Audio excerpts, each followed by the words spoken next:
Hello there, and welcome to the Sleep Science channel. Tonight we're drifting into the quiet. Deep space refers to the vast, often incomprehensible regions of the universe beyond our solar system, marked by dark voids between galaxies. This silent space, stretching across immense distances, holds many mysteries that challenge our understanding. It is home to phenomena like cosmic voids, vast expanses with little matter, and dark matter, an invisible substance influencing galaxy movement. Though these areas are far from empty, they remain largely uncharted, with much of their content remaining invisible or inferred through gravitational effects and cosmic background radiation. Exploration of deep space reveals not only its vast emptiness, but also the subtle forces and structures shaping the cosmos. If you enjoy these gentle journeys, I invite you to like, subscribe, or share a thought below.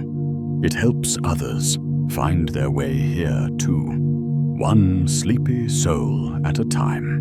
But for now, all you need to do is relax. Let your shoulders sink, your breathing slow, and your thoughts soften at the edges. Allow your eyes to grow heavy as your mind unwinds. And together, we wander into this quietly fascinating world. Let's begin. Humanity's oldest maps were never finished. They always ended the same way, not with certainty, but with silence. At the edge of parchment seas and untraveled land, cartographers left warnings instead of answers. Monsters, mist, darkness. Today, our maps of the universe look more advanced, etched with precise measurements and glowing coordinates. Yet the final line remains unchanged. The truest border of every cosmic chart still whispers the same confession. Beyond this point, we do not really know. At first, the night sky feels generous. Stars scatter themselves freely above us, inviting familiarity. Constellations offer stories, patterns we can return to. Our solar system feels like a well-lit room. The sun stands at its center, steady and reliable, surrounded by planets we have photographed, measured, and named. Even the distant edges, where icy worlds drift in slow orbits, feel contained. We tell ourselves we understand where we are. Then the scale quietly breaks. Beyond the comfort of our planetary neighborhood, stars thin out. The distances between them stretch until numbers lose their meaning. Light that seems immediate is already ancient, having traveled for years before touching our eyes. Astronomers begin to speak less about places and more about time. To look outward is to look backward, and certainty becomes something borrowed, not owned. As we move farther, catalogs replace familiarity. Stars become entries instead of neighbors. Galaxies gather into elegant spirals and glowing ellipses, suspended like lanterns in a vast hall. This is the universe we love to show in images, rich with color and symmetry. It feels full, almost crowded. Yet this brightness is misleading. It is not the rule, it is the exception. Between those shining islands lies something else entirely. Most of space does not glow. It does not announce itself. It does not reflect light or emit color.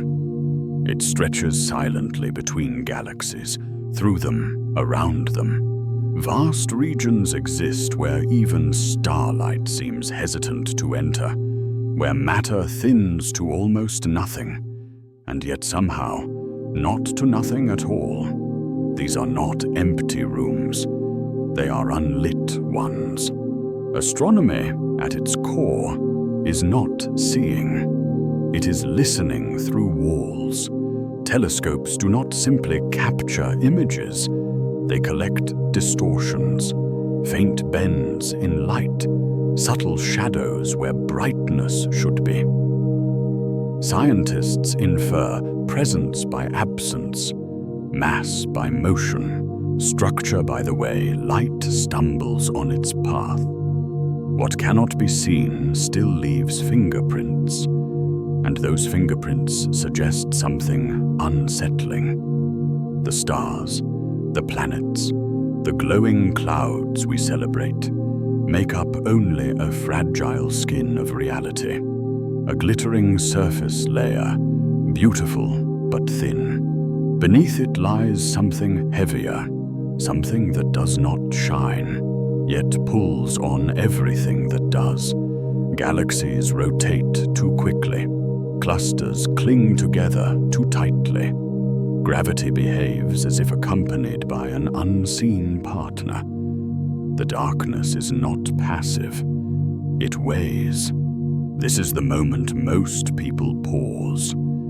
If nearly everything we can see is only a fraction of what exists, then what fills the rest? What occupies the black spaces we casually call empty?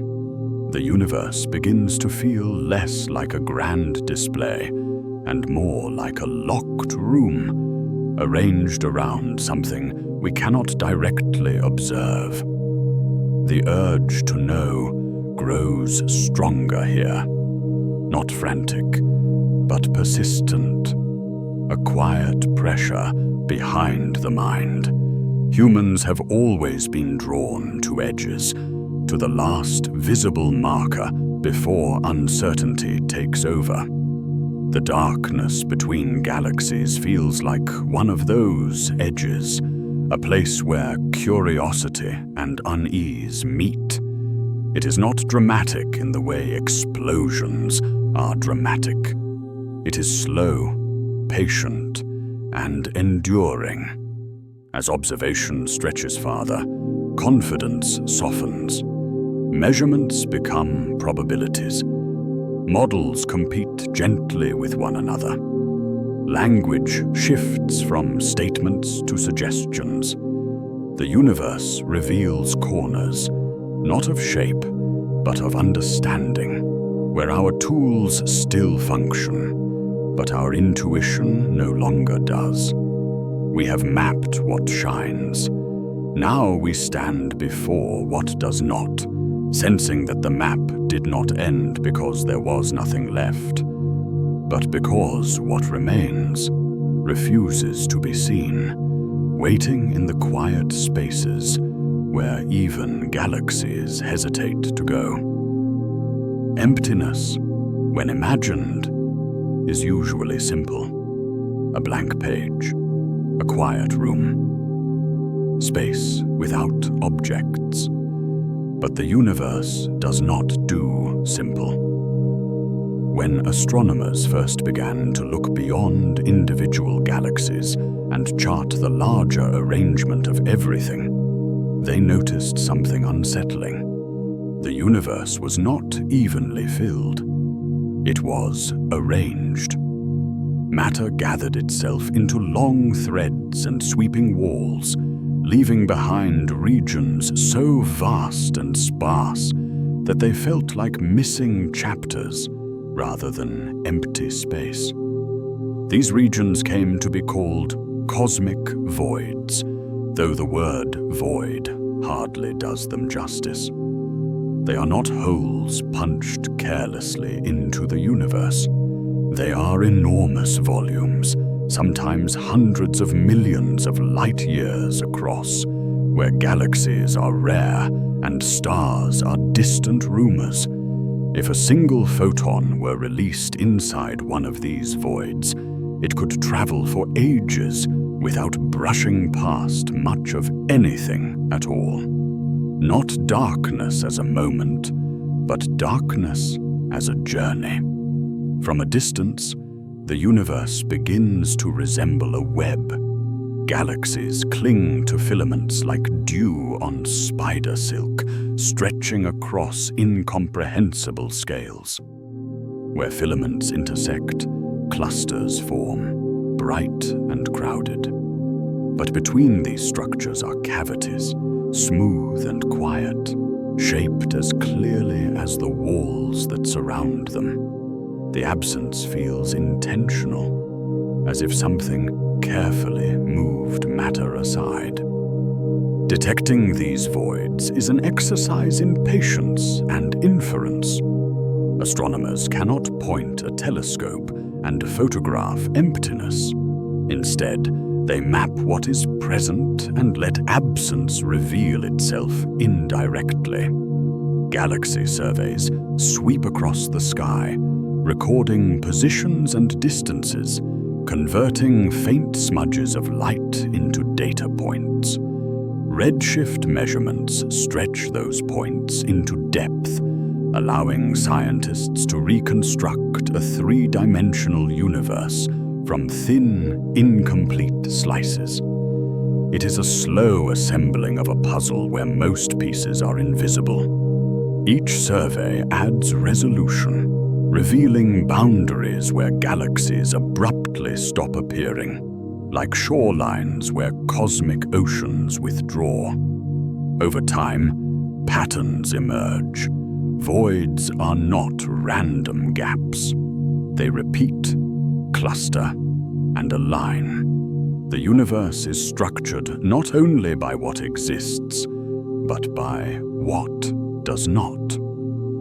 At first, these voids were unsettling because they seemed like failures. Why would matter gather so unevenly? Why would gravity, which pulls things together, leave behind such vast, untouched spaces? The assumption lingered that voids were leftovers, regions that simply never got their share. But the deeper scientists looked, the clearer the opposite became. Voids are not mistakes. They are features. Gravity, given enough time, sculpts absence just as effectively as presence. As matter collapses into denser regions, it drains away from others, evacuating space and deepening the emptiness. Over billions of years, this process exaggerates contrast. The crowded become more crowded. The empty become more empty. The universe does not smooth itself out, it sharpens. Inside these voids, the universe behaves differently. With so little matter to interfere, forces play out on longer, quieter scales. Gas drifts without urgency. Small galaxies that do exist there grow slowly, unpressured by neighbors. These regions become natural laboratories, places where cosmologists can test ideas about expansion, gravity, and cosmic evolution with fewer complications. Yet even nothing has influence. The edges of voids act like invisible hands, shaping where galaxies are allowed to form. Matter flows away from emptiness, piling up along boundaries. The void does not merely sit there, it participates. Its silence directs the music around it. To imagine a void is to imagine standing in the deepest possible night, with no nearby stars, only faint points far away, outlining a distant perimeter. Those points feel closer together than they should, not because space has shrunk, but because everything has been pushed outward. The center is defined by what fled from it. This realization shifts perspective. The largest recognizable structures in the universe are not galaxies or clusters, but these vast regions of near-nothingness. They dominate volume, not brightness. Most of the universe, by far, lives inside voids, drifting in spaces where very little happens, yet where everything is shaped. The hypnotic part is the scale. These are not gaps you can step across. They are expanses so large that even light grows old crossing them. Time stretches inside voids. Change happens slowly. Silence feels permanent. And yet their existence tells a story of motion, of matter flowing, of gravity quietly rearranging reality. If emptiness can be sculpted, if absence can have borders and influence, then the idea of nothing becomes unreliable. The universe begins to look less like a collection of objects and more like a tension between what gathers and what recedes. Presence and absence become partners in the same process. As the map extends deeper, one thing becomes clear. These voids are not the final mystery. They are a signpost. If the universe is shaped so strongly by what we barely see, then something else must be at work. Something massive enough to carve structure out of darkness itself. The next step leads away from empty space and toward the unseen weight that holds the cosmic web together. A presence felt everywhere, yet still refusing to show its face.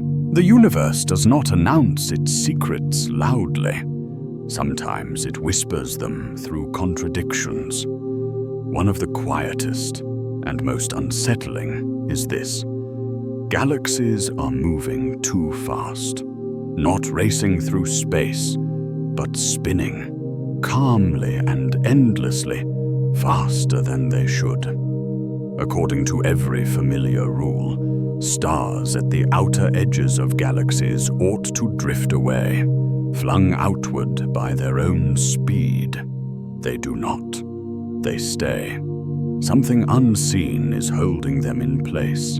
At first, the mismatch felt like a mistake. Early measurements seemed off by small amounts, the kind that could be blamed on instruments or assumptions. But the pattern repeated. Again and again, galaxies revealed the same problem. The farther from the center a star orbited, the faster it moved, refusing to slow down as expected. The visible matter simply was not enough. It was as if most of the galaxy's mass had been erased from sight. This realization did not arrive as a single moment of discovery. It unfolded slowly, like a story told in fragments. Astronomers noticed that clusters of galaxies behaved the same way. Individual galaxies moved as if bound by far more gravity than their luminous contents could provide. Something heavy was present, but silent, exerting influence without leaving a visible trace. Then came a different kind of clue. Light itself began to bend. When light from distant galaxies passes near massive objects, space curves, and the light follows that curve. This effect, subtle but precise, turns gravity into a lens. Astronomers learned to read these distortions, mapping invisible mass the way one might trace wind by watching leaves move. And what they saw was unmistakable. Light bent around regions where little or nothing could be seen. Space itself bore the imprint of something massive, something present everywhere galaxies gathered. These were not isolated anomalies.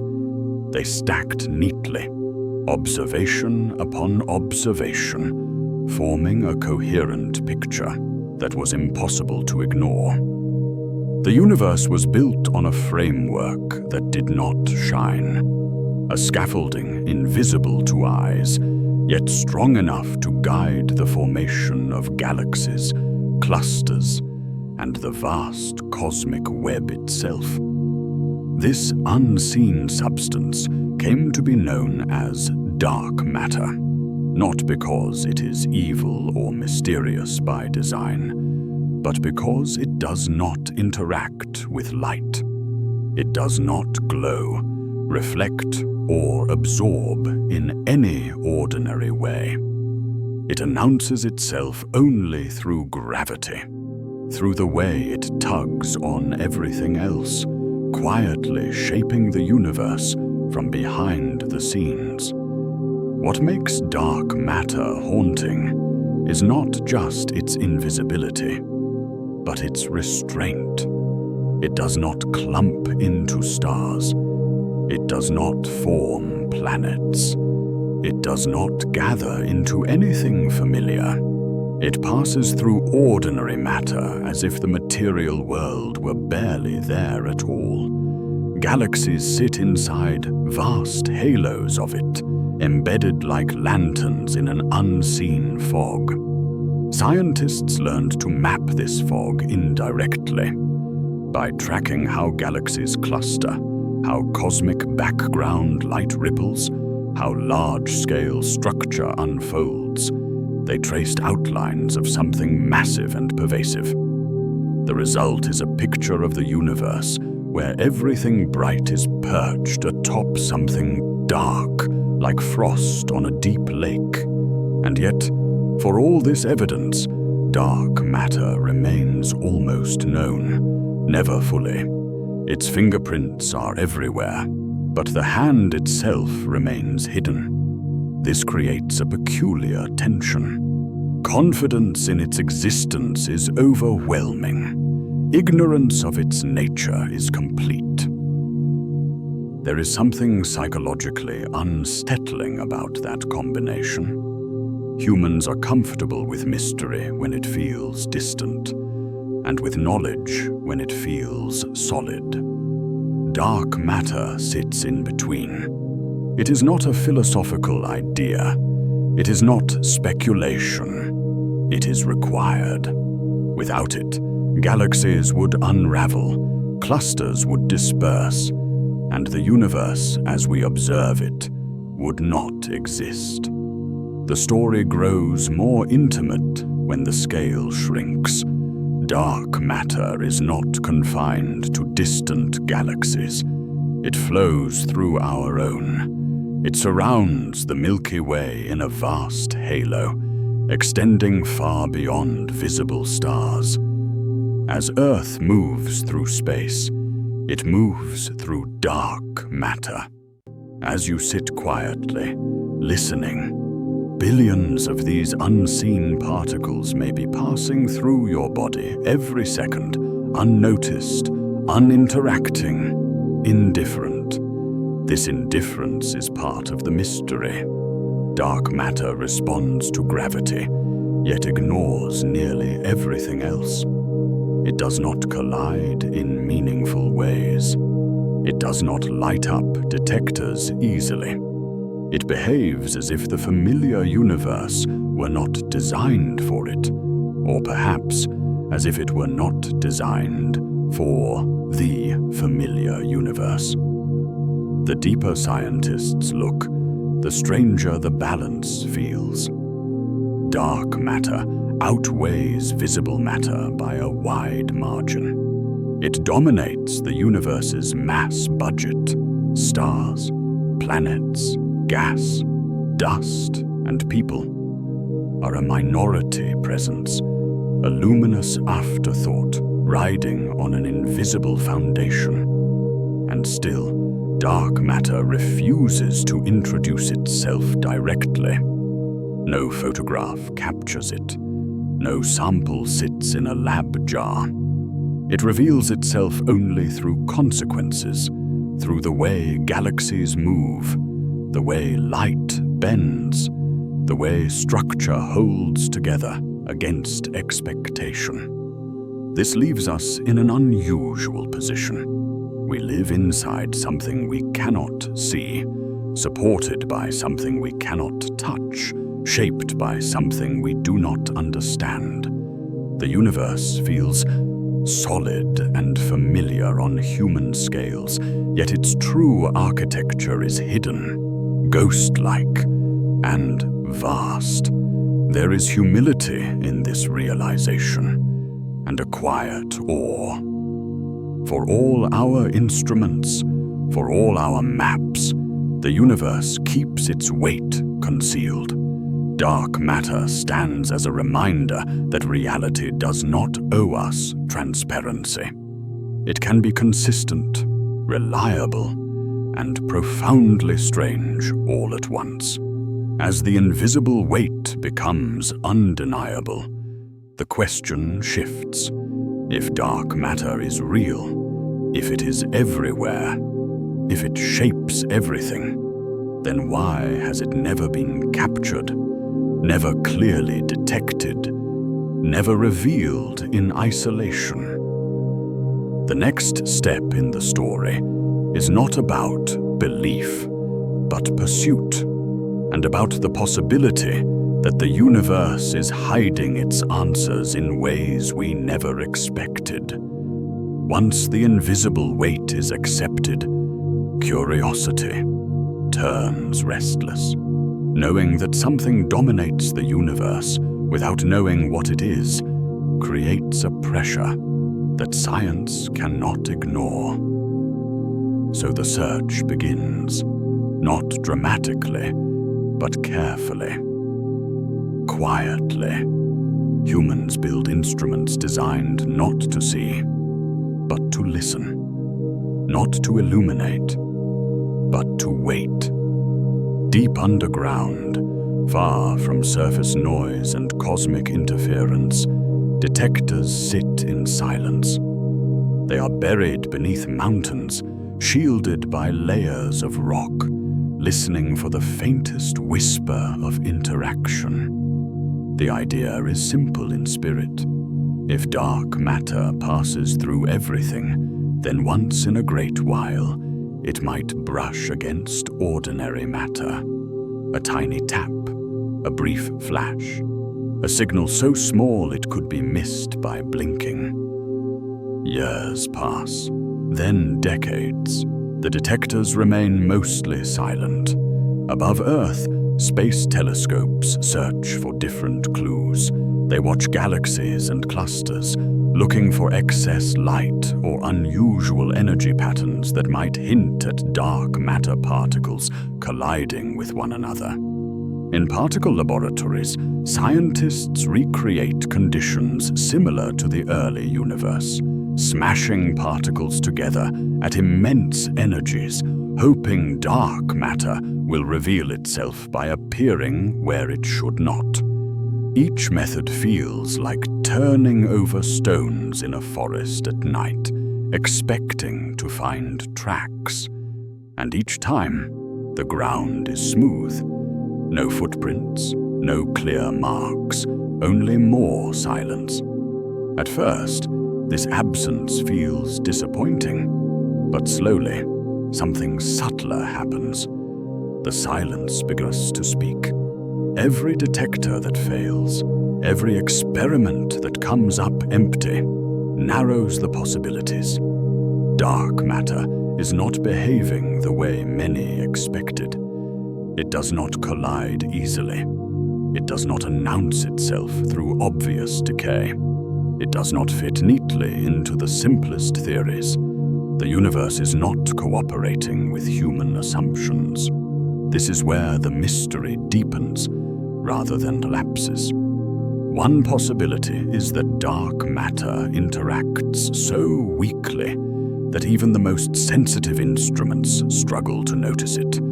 It may pass through detectors the way light passes through glass, leaving no trace. Another idea suggests that dark matter is not a single thing at all, but a family of unseen components, each quieter than expected.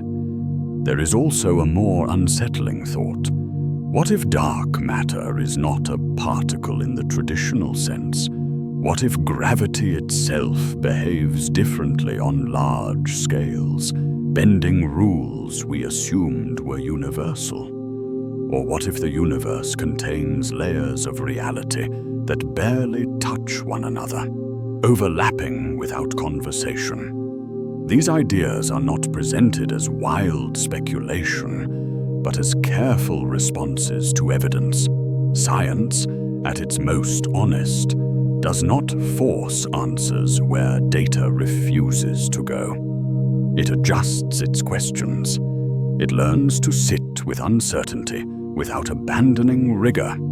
For the audience, this moment can feel dangerous. Too much uncertainty risks dissolving meaning. But the story does not spiral. It steadies. The narrator remains a guide, not an alarmist. Each possibility is offered gently, like a door left ajar, not flung open. What remains constant is this: something unseen shapes everything we observe, and our best efforts to confront it directly have failed so far.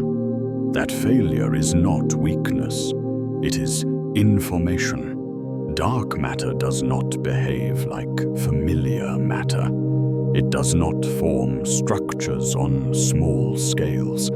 It does not stick, clump, or glow. It moves through the universe like a shadow cast by something we cannot yet name. The rules it follows may be simpler than we think, or stranger than we are ready for.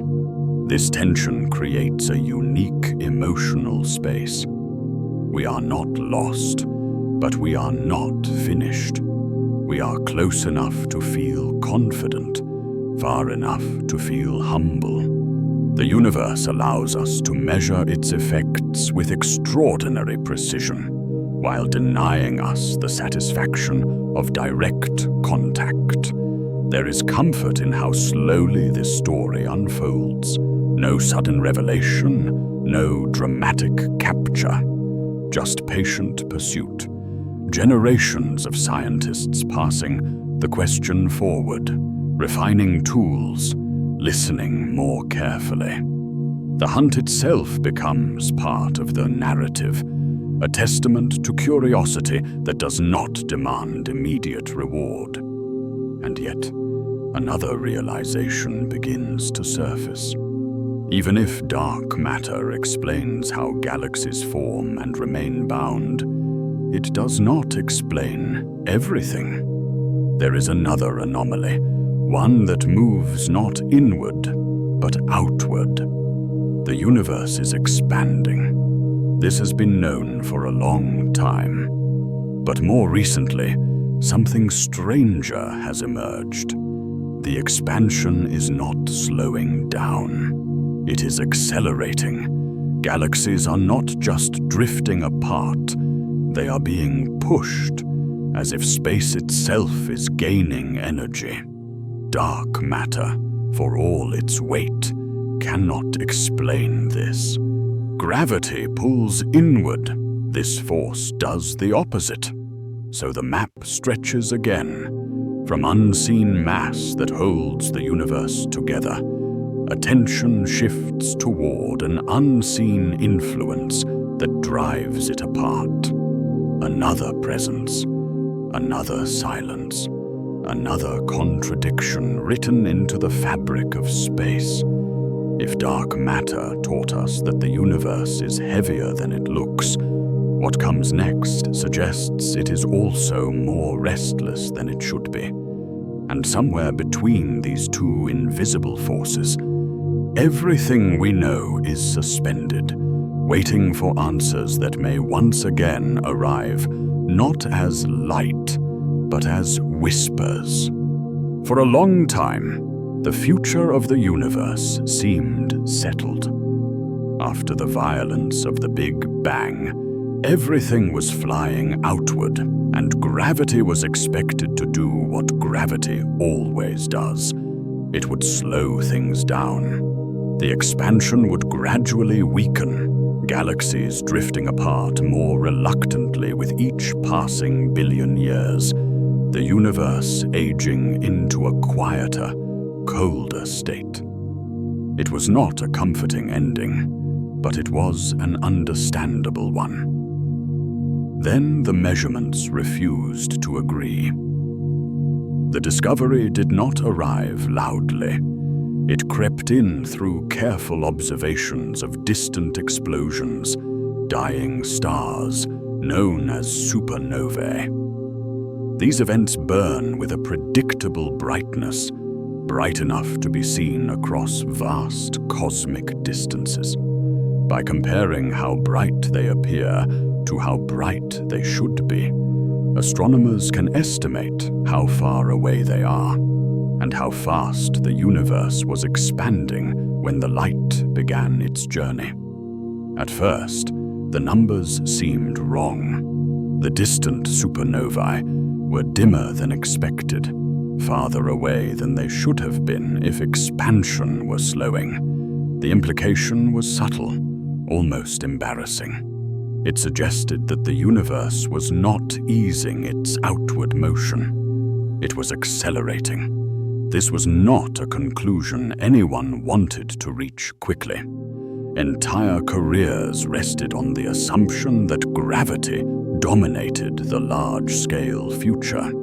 Teams checked instruments, rechecked calculations, questioned methods. The data persisted. Light that had traveled for billions of years arrived, carrying the same unsettling message. Space itself was stretching faster now than it had in the past. The realization landed slowly, like a pulse echoing through the field. The universe was not just expanding, it was picking up speed. Something was pushing. To understand how shocking this was, it helps to imagine throwing a ball upward. Gravity pulls it back. It slows, pauses, then falls. No one expects it to suddenly accelerate away from your hand. Yet that is what the universe appears to be doing. Galaxies are not merely drifting apart. They are being urged apart more strongly over time. This mysterious push became known as dark energy, a name that explains nothing but acknowledges the problem.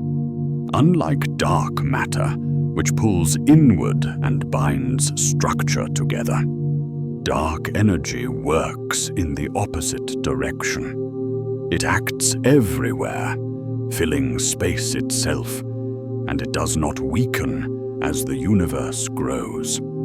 As more space appears, more of this energy appears with it. This idea challenges intuition. We tend to think of empty space as nothing, a passive backdrop.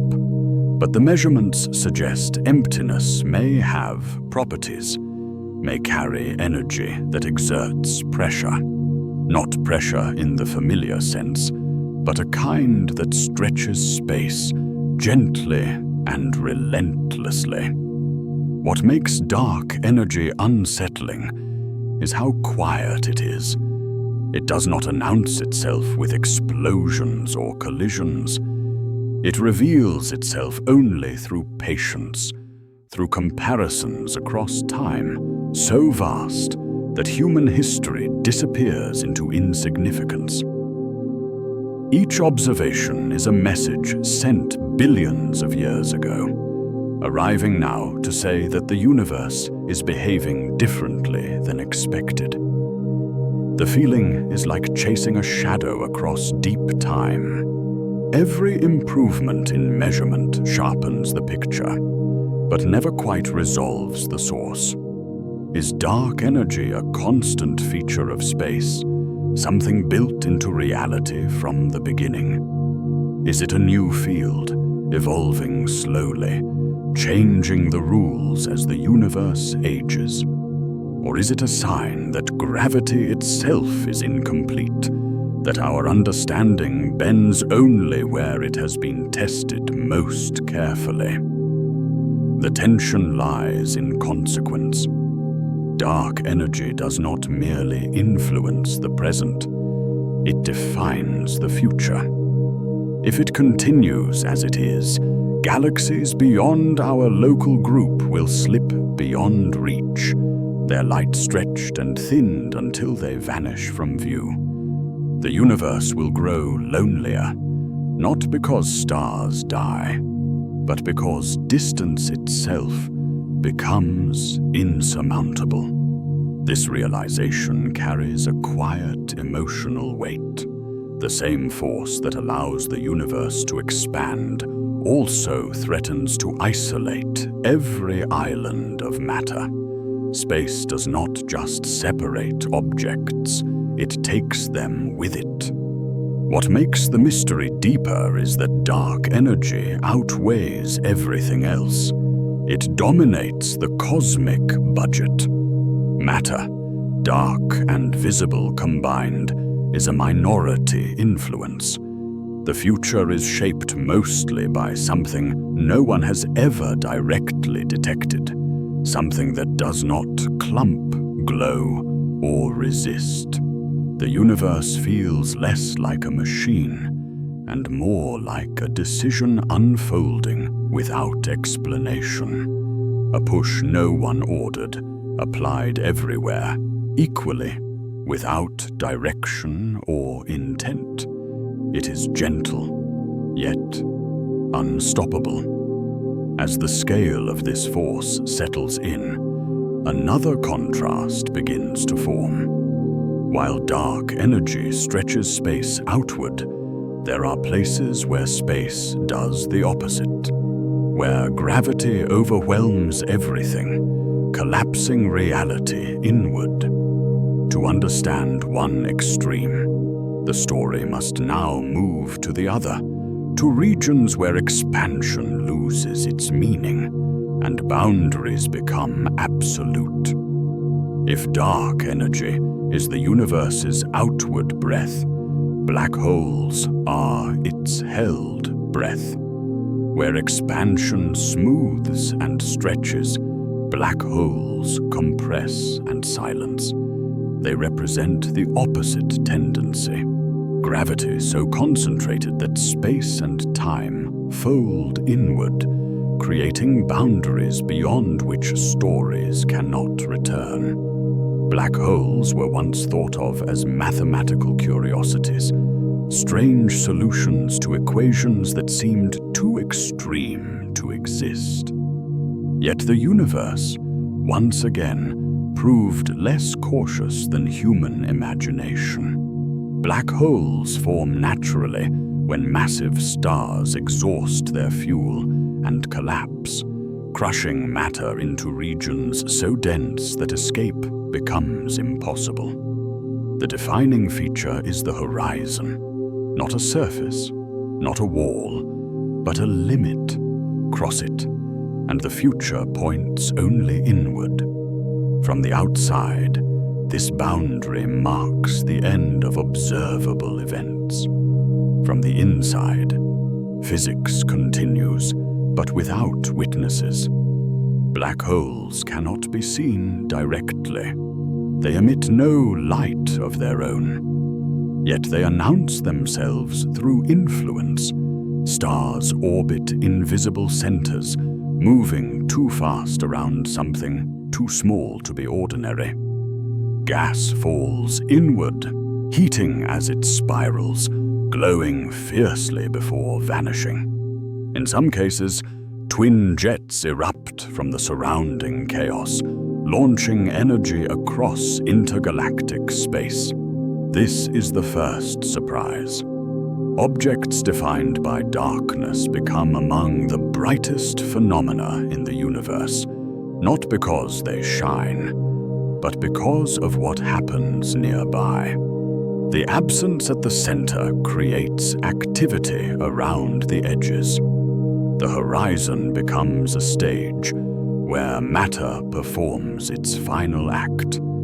At the centers of most galaxies, including our own, sit supermassive black holes, millions or billions of times the mass of the Sun. They anchor their galaxies, influencing star formation, shaping gas flows, regulating growth. Far from being cosmic vacuums, they act as engines, balancing creation and destruction. This reframes their role. Black holes are not simply endings. They are participants. They sculpt environments, trigger and suppress star birth, and link the fate of galaxies to a single invisible core. The universe, once again, reveals that extremes are not exceptions. They are integral. The emotional power lies in the boundary itself. A horizon is a narrative gate. It marks where information stops, where prediction falters. Physics can describe what happens up to that line with astonishing precision. Beyond it, language fails. The equations point inward, but meaning dissolves. At the center lies the singularity, a word that signals surrender more than understanding. It is not a place we can describe, but a marker where known laws break down. Density becomes infinite. Time loses definition. The story does not end because something dramatic happens, but because our ability to tell the story runs out. This is the quiet horror of black holes, not violence, but certainty. Once crossed, nothing returns, not light, not matter, not messages. The universe contains places where the future is sealed. Yet even here, mystery persists. Black holes obey thermodynamic rules. They have temperature, they have entropy. They may slowly evaporate over unimaginable spans of time. These hints suggest that horizons are not just endings, but interfaces between what we know and what we do not. In the contrast between dark energy and black holes, the universe reveals its extremes. One pushes everything apart, the other pulls everything in. Between them, galaxies live brief, luminous lives, suspended in a balance that feels temporary. As the focus tightens on collapse and density, the narrative slips inward again, toward objects that sit on the edge between star and abyss. Remnants so compact, they challenge imagination, sending signals across space like faint whispers. To follow those signals is to step into another dark corner, where matter itself becomes unfamiliar, and the universe speaks in pulses rather than light. There are places in the universe where scale collapses inward, where size stops being a reliable guide to importance. Neutron stars are among the smallest stellar objects that still count as stars, yet they carry some of the most extreme conditions reality allows. They are not vast like galaxies or mysterious like black holes. They are compact, precise, and brutally honest about what happens when matter is pushed beyond comfort. Their story begins with a star that has lived too fast. A massive sun burns through its fuel, holding itself up against gravity with nuclear fire. When that fire fades, gravity wins. The outer layers fall inward, rebound, and explode outward in a supernova. briefly shining brighter than an entire galaxy. What remains behind is the core, stripped of everything unnecessary, compressed into something new. If the collapsing core is not quite heavy enough to become a black hole, it halts in a different state. Protons and electrons are crushed together until they merge, forming neutrons. The collapse stops not because gravity has weakened, but because matter has become nearly incompressible.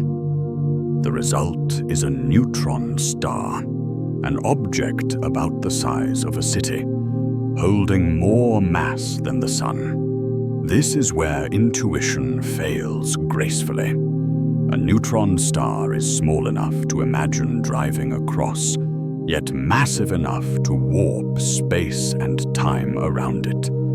Gravity at its surface is so intense that mountains cannot grow tall. A rise of mere millimeters would collapse under its own weight. Time itself slows near its surface, ticking differently than it does far away. Matter behaves less like substance and more like a condition. To grasp its density, comparisons become necessary. A spoonful of neutron star material would outweigh mountains, not because it is magically heavy, but because almost all empty space inside atoms has been erased. Matter is packed so tightly that atomic structure dissolves. What remains is closer to a giant atomic nucleus than anything familiar. Yet these objects are not static. Many neutron stars spin, some hundreds of times per second. As they rotate, they emit beams of radiation from their magnetic poles.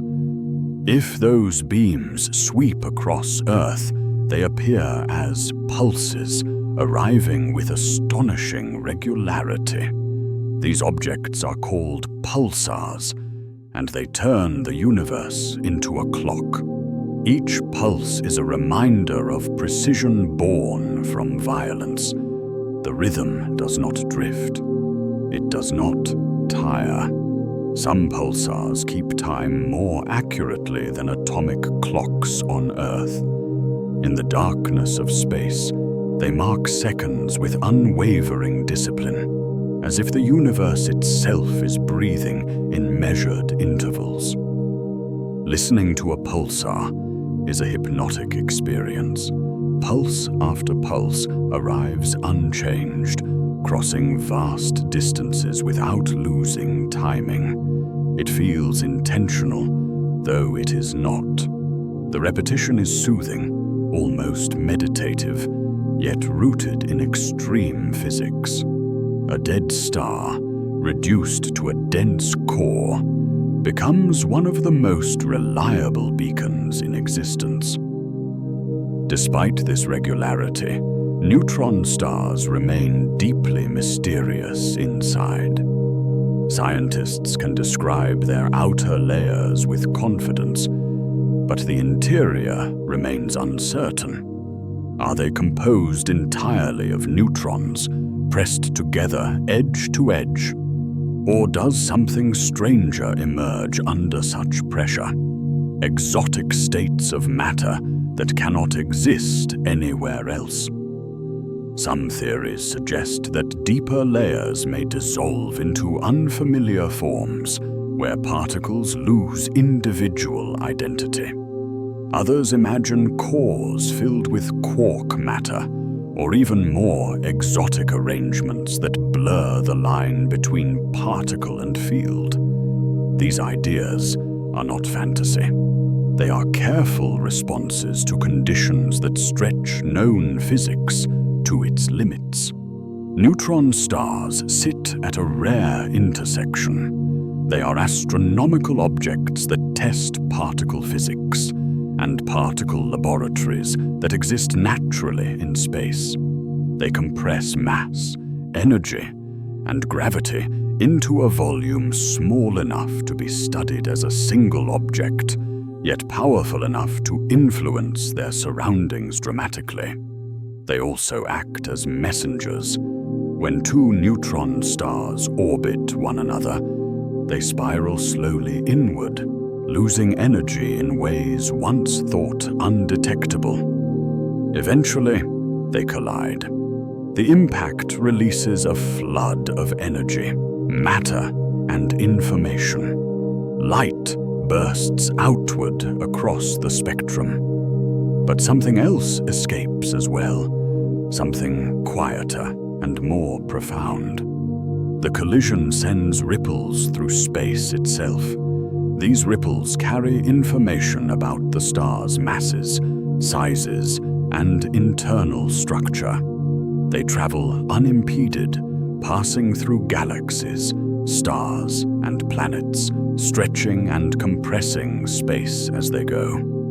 By the time they reach Earth, they are unimaginably faint, yet still detectable. This possibility reframes neutron stars again. They are not just dense remnants. They are instruments. They encode their properties into signals that can cross the universe without distortion. They speak not only in light, but in motion. The emotional weight of this realization is subtle. Somewhere far away, two city-sized objects dance, collide, and vanish. And the echo of that moment reaches us long afterward. It is a reminder that the universe is not silent. It communicates constantly, but not always in ways we evolved to notice. Neutron stars are locked rooms, sealed by gravity, hiding their interiors from direct view. Yet they are also doors, opening pathways between disciplines, between observation and theory, between what can be seen and what can be inferred. They compress mystery into a manageable scale, making the extreme feel almost intimate. They stand in contrast to black holes. Where black holes erase information from view, neutron stars preserve it, encode it, and broadcast it rhythmically or catastrophically. They are dense without being absolute, collapsed without being final. As the narrative lingers on their pulses, their collisions, their unanswered questions, a new sense emerges. The universe has learned how to send messages without light. It has learned how to let mass itself speak. From these dense rooms, attention begins to shift. The story moves from clocks to knocks, from steady pulses to sudden disturbances. Somewhere in the quiet fabric of space, something has been heard for the first time. A signal not seen, but felt, announcing that humans have begun to listen to the universe in an entirely new way. For most of human history, the universe spoke only in light. Stars shone, galaxies glowed, explosions flared, and telescopes learned to read those messages across space and time. Even radio waves were still light, just stretched thin. The assumption was quiet and unchallenged. If something could not be seen, it could not be known. Then a prediction made a century earlier finally cleared its throat. Gravity, according to the deepest theories, was not just a force pulling objects together. It was a distortion of space and time themselves. When massive objects moved violently, they should send ripples through that fabric, waves that carried energy outward at the speed of light. For decades, these gravitational waves remained an elegant idea, too faint to measure, too delicate to catch. The revolution did not arrive with spectacle. It arrived as a tremor smaller than an atom. Two black holes, far away and long ago, spiraled toward one another. As they circled, they lost energy, tightening their dance, warping space with increasing urgency. At the moment they merged, a final shudder passed outward. That shudder crossed galaxies, crossed intergalactic voids, crossed stars and planets, and passed through Earth itself without slowing. Nothing moved that anyone could see. No light flashed in the sky, yet instruments waiting in silence noticed that space had stretched and compressed ever so slightly. A signal appeared, brief, precise, unmistakable. The universe had been heard. This was the quiet shock. Reality was not only visible, it was audible. In a sense deeper than sound, space itself could vibrate. Events could announce themselves not through photons, but through the shape of existence, changing momentarily as they passed. To understand gravitational waves, it helps to imagine space as elastic, not rigid. When massive bodies accelerate, they tug at that elasticity, sending ripples outward. These ripples are not disturbances moving through space. They are disturbances of space. Everything inside them stretches and compresses together, including rulers, detectors, and people. This is why they are so difficult to detect. The effect is universal. Nothing stands still to measure against. Only extraordinary precision makes it possible, comparing distances so carefully that differences smaller than a proton become meaningful. Once detection became reality, the universe revealed a new personality. Collisions that were invisible to light suddenly became vivid through motion. Black holes merging in perfect darkness announced their masses, their spins, their final moments. Neutron stars colliding sent complex signals, encoded with information about matter under extreme pressure. Each gravitational wave carries a signature, a rising tone that speaks of mass and momentum. From that tone alone, scientists can reconstruct events billions of years old. The universe writes its history not just in images, but in vibrations.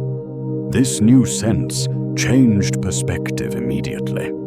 Entire populations of objects emerged from silence.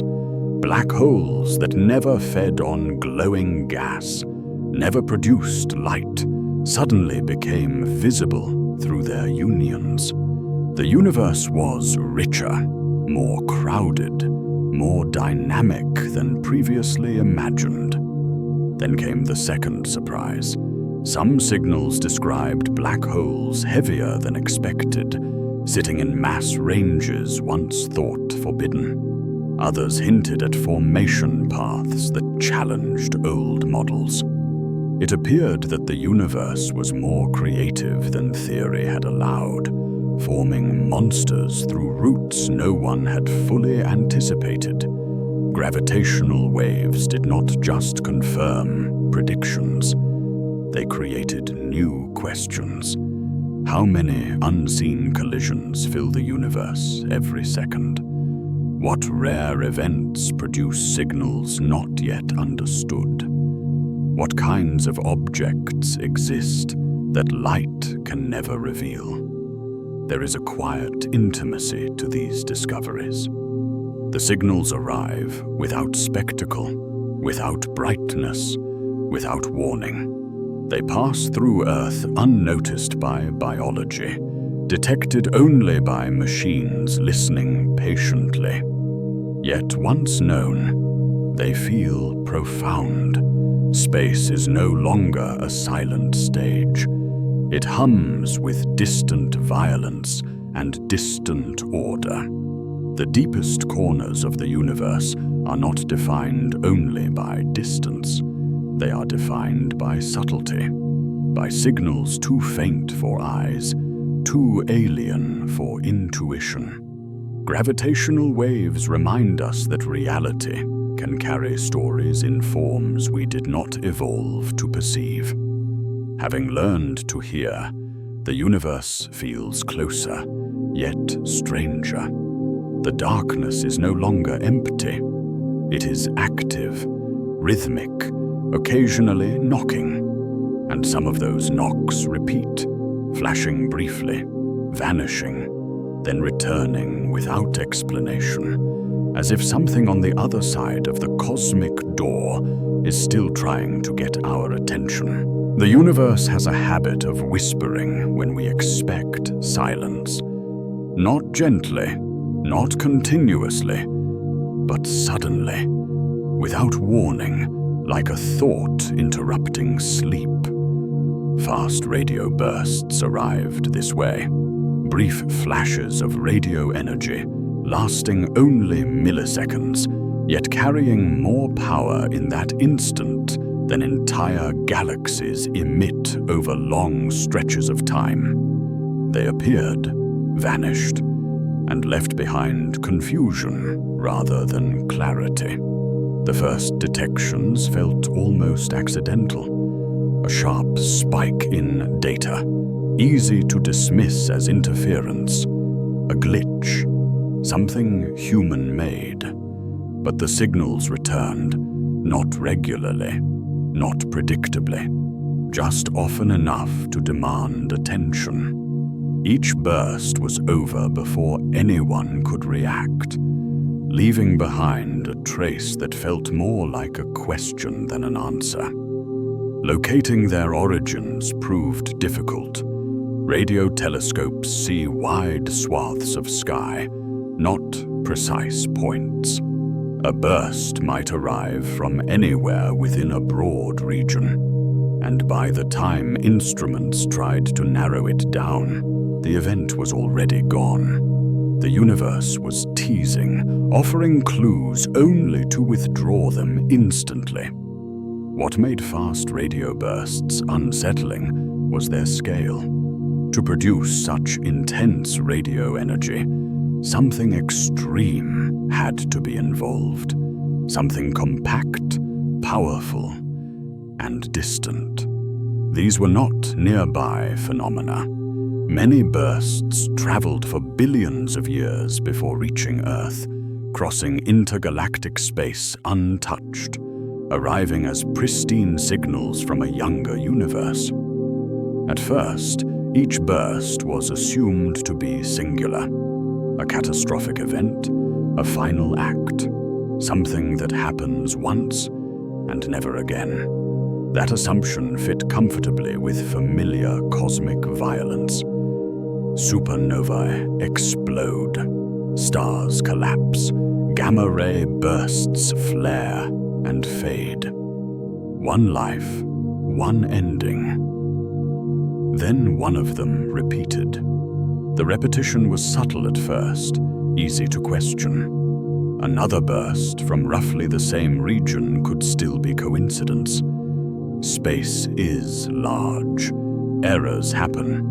But as detections improved, the pattern hardened. Some fast radio bursts were coming from the same place again and again, separated by days, months, even years. This changed everything. Repetition meant survival. It meant the source was not destroying itself. Whatever was producing these flashes was long-lived, capable of releasing enormous energy without tearing itself apart. The universe had offered a clue it did not have to give. The psychological shift was immediate. A single burst is a mystery.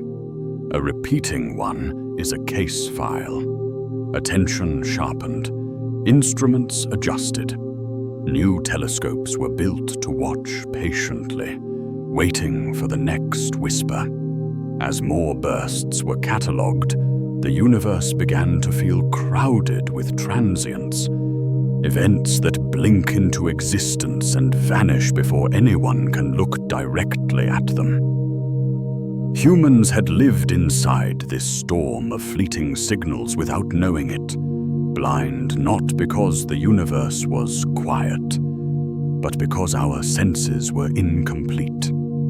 The leading suspects emerged carefully, without fanfare. Magnetars rose to the top of the list. These are neutron stars with magnetic fields so strong they twist and fracture their own crusts. When that stress releases, it can produce sudden blasts of energy. Magnetars are violent, unpredictable, and resilient. They can flare repeatedly without collapsing. This explanation fit many observations, but not all. Some repeating bursts behaved too neatly. Others were too energetic. Some lived in environments that did not quite match expectations. Each answer opened another small gap. The narration of fast radio bursts resists the urge to settle. There is discipline in uncertainty here. Scientists follow the evidence where it leads, even when it refuses to arrive at a single destination. The universe is allowed to remain strange without becoming mystical. What makes these bursts especially valuable is not just their mystery, but their usefulness. As radio signals travel, they pass through clouds of gas and plasma. Those materials slow different frequencies by different amounts, stretching the burst in subtle ways. By measuring that stretch, astronomers can estimate how much matter the signal passed through. This turns fast radio bursts into probes. They illuminate the invisible. Much of the universe's ordinary matter is difficult to detect directly, spread thin between galaxies. These signals reveal it indirectly, tracing what would otherwise remain hidden. Each burst carries a record of its journey. So fast radio bursts occupy a strange dual role. They are both unsolved puzzles and precision tools. They frustrate and inform at the same time. They remind us that mystery and utility are not opposites. There is something intimate about their brevity. A signal that lasts 1,000th of a second, crossing billions of years, arriving intact. It feels like the universe tapping once on the glass, then pulling away. The repetition makes it feel intentional, though there is no reason to believe it is. As catalogues grow, patterns begin to hint at diversity. Not all bursts repeat. Not all repeaters behave the same way. The population may include multiple kinds of engines, multiple origins, multiple stories layered together. The universe rarely settles for one explanation. This realization restores humility. The temptation to declare a solution fades. Instead, the story becomes one of patience. Each burst is logged. Each repetition is celebrated quietly. Progress is measured not in conclusions, but in narrowing possibilities. Fast radio bursts remind us how young this kind of listening still is. A few decades ago, they were completely unknown. Now they challenge assumptions about compact objects, magnetic fields, and cosmic environments.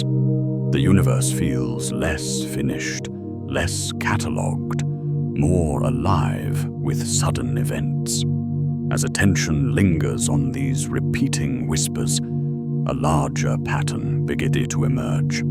The cosmos is not only filled with steady beacons and predictable rhythms. It is punctuated by flashes so intense they redefine violence, yet so brief they barely leave a mark. With repeating bursts established as messengers and mysteries, the narrative widens. There are other flashes, even brighter, even more extreme, explosions that rewrite the meaning of suddenness. To follow those is to step into the most violent moments the universe can produce, where energy is released faster than thought, and where survival itself becomes a temporary condition. Space is usually defined by its calm. Vast distances dilute motion. Light drifts, time stretches. Against that quiet backdrop, gamma-ray bursts arrive like burn marks, brief scars left by events so violent they momentarily overpower everything else in the universe. For a few seconds, sometimes less, they become the brightest sources of energy that exist anywhere.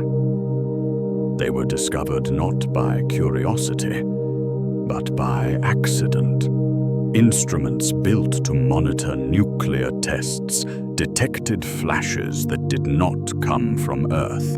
These signals arrived from deep space, sharp and intense, with no warning. At first, they seemed impossible. The energy implied by their distance defied expectation. Something was releasing more power in moments than the sun will emit in its entire lifetime. The calm darkness of space made the contrast sharper. Nothing prepares the mind for how sudden these events are. One moment, there is nothing remarkable. The next, a beam of energy slices across the cosmos, focused and unforgiving, then disappears as if it never existed. The journey toward understanding gamma-ray bursts unfolded slowly. Scientists realized they were not all the same. Some lasted longer, others vanished almost instantly. Patterns emerged. The longest bursts were linked to the deaths of massive stars. When such a star collapses, its core forms a black hole, and in the process, twin jets of energy punch outward at nearly the speed of light. This is where intuition falters again. The explosion is not evenly spread. It is directional, a cosmic spotlight rather than a spherical blast. Most of the energy is funneled into narrow beams. If one of those beams points toward Earth, the burst appears unimaginably powerful. If it does not, the same event may go unnoticed entirely. This realization reframes danger. Gamma-ray bursts are not roaming threats sweeping space indiscriminately. They are precise. Their power is focused, yet that focus makes them more unsettling. If one occurred close enough, and if the beam were aligned just right, it could strip atmospheres, damage ecosystems, and sterilize large regions of space. This fact is not presented as fear, but as perspective. The universe operates on scales where destruction is measured not in cities or planets, but in light years. Such events remind us that calm is not guaranteed. It is earned through distance and orientation. Yet catastrophe is only half the story. These bursts also serve as beacons. Because they are so bright, they can be seen from extraordinary distances. Some gamma-ray bursts originated when the universe was young, when the first generations of massive stars were forming. Their light carries information from epochs otherwise unreachable. For a brief moment, a dying star illuminates its surroundings, revealing the conditions of the early cosmos. Gas composition, star formation rates, the structure of young galaxies. Destruction becomes revelation. There is a strange generosity in this. The most violent events act as lanterns, illuminating darkness that would otherwise remain permanent. Without gamma-ray bursts, much of the early universe would be invisible, its history guessed rather than observed. This dual nature defines them. They are both endings and messages. The collapse of one star becomes knowledge for another civilization billions of years later. The universe wastes nothing. Even its most extreme acts leave behind usable traces.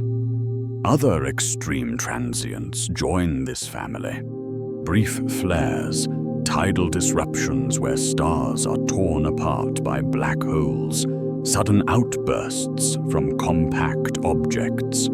Each writes a temporary signature into space. The universe flashes, fades, and returns to quiet, carrying on as if nothing happened. The emotional tone here is not panic, but respect.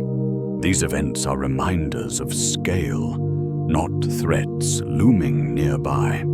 They operate mostly far away, in regions long before Earth existed, or far beyond where life could be affected. Their violence feels impersonal, almost procedural. As instruments improve, catalogs grow, patterns sharpen. The universe feels less chaotic, not because it is tame, but because it is consistent. Extreme events obey rules, even if those rules produce terrifying outcomes. After the fireworks fade, something remains. Long after explosions end, after jets dissipate and signals stretch thin, the universe is still filled with light, a faint uniform glow that does not belong to any single star or galaxy. It surrounds everything, arriving equally from all directions. It is not dramatic. It does not flare. It simply exists. This background light is quieter than bursts, older than galaxies, and more persistent than any transient. It is the afterglow of the universe itself, a memory from a time when everything was closer, hotter, and simpler. When space first became transparent enough for light to travel freely. Compared to gamma-ray bursts, this glow feels gentle. Yet it carries deeper information. It encodes the universe's composition, its geometry, its earliest structures. Where bursts speak of moments, this background speaks of beginnings.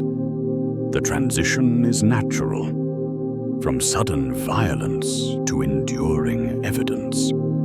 From events that rewrite space for seconds to light that has been traveling for nearly the entire age of the cosmos.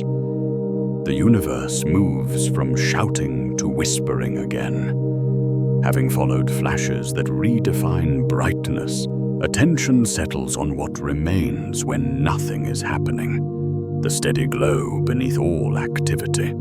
The quiet signal that never turns off. In that faint background, the universe keeps its oldest secrets, waiting for those patient enough to listen not for explosions, but for echoes. There is a light that does not come from stars. It does not belong to galaxies, explosions, or any single place. It fills all of space evenly, arriving from every direction at once, faint and cold, almost imperceptible. This light is older than everything else we have seen so far. It is the universe remembering itself, long before stars ignited, before galaxies gathered, before darkness had structure. The universe was hot, dense, and crowded. Matter and light were locked together in a constant exchange. Photons could not travel freely. Every attempt to move was interrupted by collisions, absorbed and re-emitted endlessly in a fog of charged particles. The universe was bright, but opaque. Then, quietly, something changed. As space expanded and cooled, a moment arrived when electrons could finally settle into stable orbits around nuclei. Matter became neutral. Light was released. For the first time, photons were free to travel without interruption. That moment did not produce a flash. It produced a glow, and that glow has been traveling ever since. Today, it reaches us as the cosmic microwave background, stretched by expansion into long, gentle wavelengths. It is the universe's baby picture, taken when everything was young, simple, and only beginning to differentiate. Wherever you look, that light is there, whispering from nearly the same ancient time. What makes this background remarkable is not just its age, but its uniformity. Across the entire sky, its temperature is almost the same.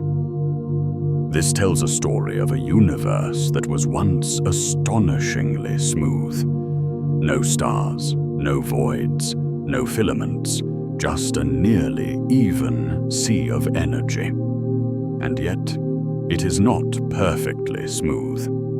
When scientists mapped this background in detail, they discovered tiny variations, temperature differences measured in millionths of a degree. These ripples are subtle enough to disappear to casual observation, yet they changed everything. They are the fingerprints of structure, the earliest hints of where matter would later gather. Those faint differences mattered. Slightly warmer regions contained slightly more energy, slightly cooler ones, slightly less. Over billions of years, gravity amplified those differences, pulling matter toward denser regions, sculpting galaxies, clusters, and the vast cosmic web. Every star owes its existence to those tiny irregularities. In this way, the background becomes a code, a frozen record of initial conditions. Like frost patterns on glass, it preserves the shape of forces that were active long before anything recognizable formed. To study it is to read the universe's blueprint. The experience of zooming into these maps is strangely calming. From the whole sky, speckled gently, down to smaller and smaller patches, the variations persist. They are not random noise. They repeat patterns predicted by theory, echoing acoustic waves that once rippled through the primordial plasma. These waves were sound, in a sense, pressure oscillations traveling through the early universe. When light was released, those waves froze in place, leaving rings and peaks encoded across the sky. Billions of years later, instruments decode them, translating temperature into story. Yet the calm does not last forever. As measurements improved, As maps grew sharper, certain features began to stand out. Alignments that seemed unexpected. Large-scale patterns that felt slightly off. Cold spots that drew attention not because they were dramatic, but because they resisted easy explanation. These anomalies are subtle. They do not shout. They suggest. And suggestion is dangerous territory in science. Some may be statistical flukes, the kind that appear when enough data is examined. Others might hint at deeper physics, early universe processes not fully understood, or even influences beyond the simplest models. The debates are quiet. They take place in papers, seminars, and long discussions where caution outweighs excitement. No one rushes to declare discovery, but no one dismisses the questions either. The background invites restraint and curiosity in equal measure. This is the tension at the heart of ancient light. It is both extraordinarily well understood and faintly unsettling. It confirms predictions with stunning accuracy, yet leaves room for doubt at the largest scales. It tells us the universe began simple, but not featureless. Standing at this edge, interpretation becomes delicate. Data turns into narrative. Patterns become possibilities. The universe offers hints without guarantees. To listen is to balance wonder against discipline.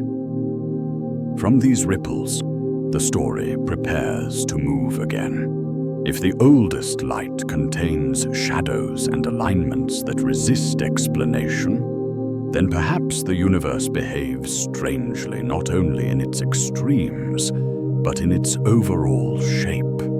The next step follows those hints outward, asking whether the cosmos itself might be more unusual, more asymmetric, and more surprising than the standard picture allows. When scientists first mapped the oldest light in detail, the expectation was reassurance. The cosmic background was meant to confirm the story, to smooth uncertainties, to show that the universe behaved as predicted when viewed on the largest possible scales. And in many ways, it did. The match between theory and observation was remarkable. Almost too good. That is where the discomfort began.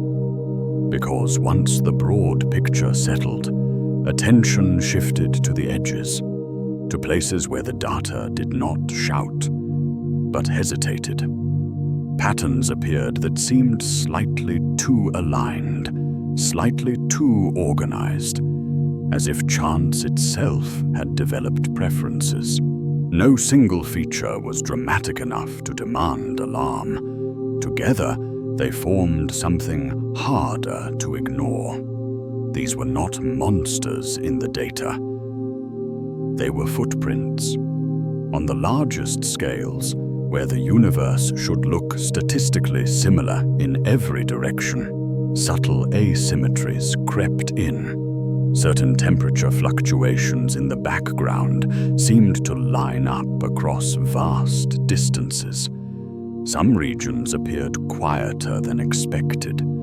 Others hinted at motion, a sense that matter might be drifting in a coordinated way rather than sitting calmly in place.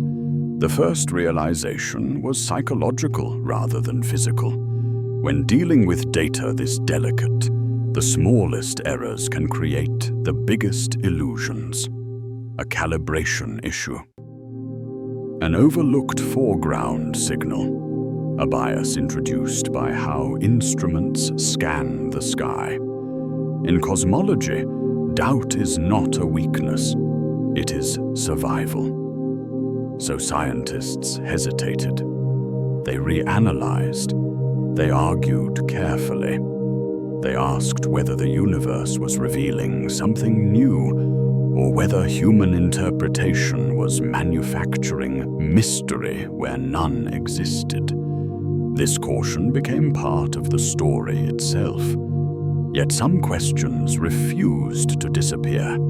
Even after accounting for known effects, even after applying restraint, certain anomalies lingered. Large-scale flows of galaxies seemed stronger than expected. Matter appeared to cluster in ways that felt slightly off from the simplest models.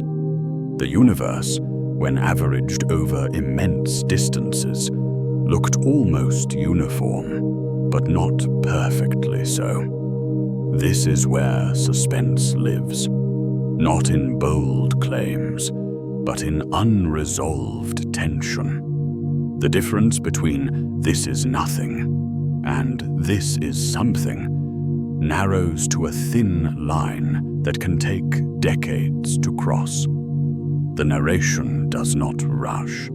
It invites the audience to stand in that uncertainty, to feel what it is like when evidence neither confirms nor dismisses a possibility, to understand that science advances not by certainty alone, but by carefully tracking discomfort.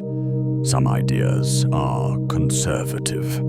Perhaps these patterns are statistical coincidences, inevitable when examining enough data. Given a sky large enough, something unusual is bound to appear.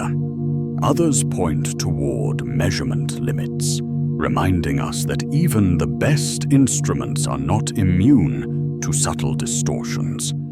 But there are bolder possibilities that remain whispered rather than announced. Maybe the early universe contained features not captured by the simplest assumptions. Maybe inflation behaved unevenly. Maybe large-scale structure remembers conditions we do not yet fully model. The danger is not in asking these questions. It is in answering them too quickly. So the anomalies are presented as they are. Not proof, not fantasy. Clues without conclusions. Strange footprints at the edge of a forest we mostly understand, but not completely. This careful balance creates a unique emotional space. The audience is not told what to think. They are invited to weigh possibilities, to feel the tension between skepticism and curiosity. The universe does not feel broken. It feels unfinished. As the camera of thought pulls back even further, attention begins to shift away from maps and patterns toward motion.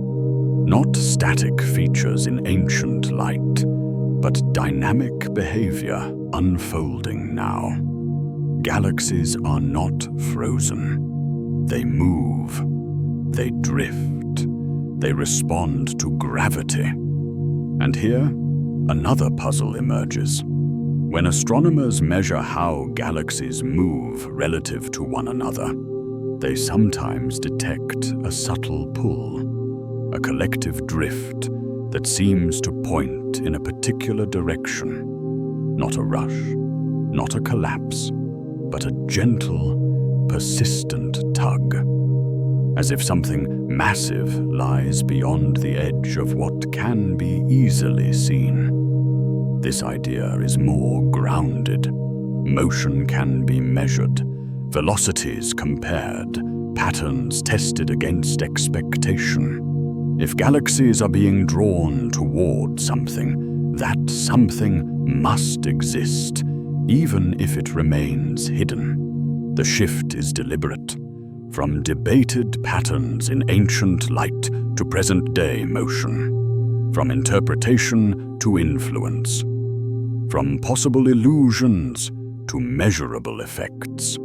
The universe, once again, seems to be hinting rather than declaring. suggesting that beyond the visible map, beyond the well-lit regions, there may be concentrations of mass shaping behavior quietly. Not monsters, not catastrophes, just gravity doing what it always does, pulling. As the story prepares to follow that pull, the tone remains calm. No alarms, no certainty.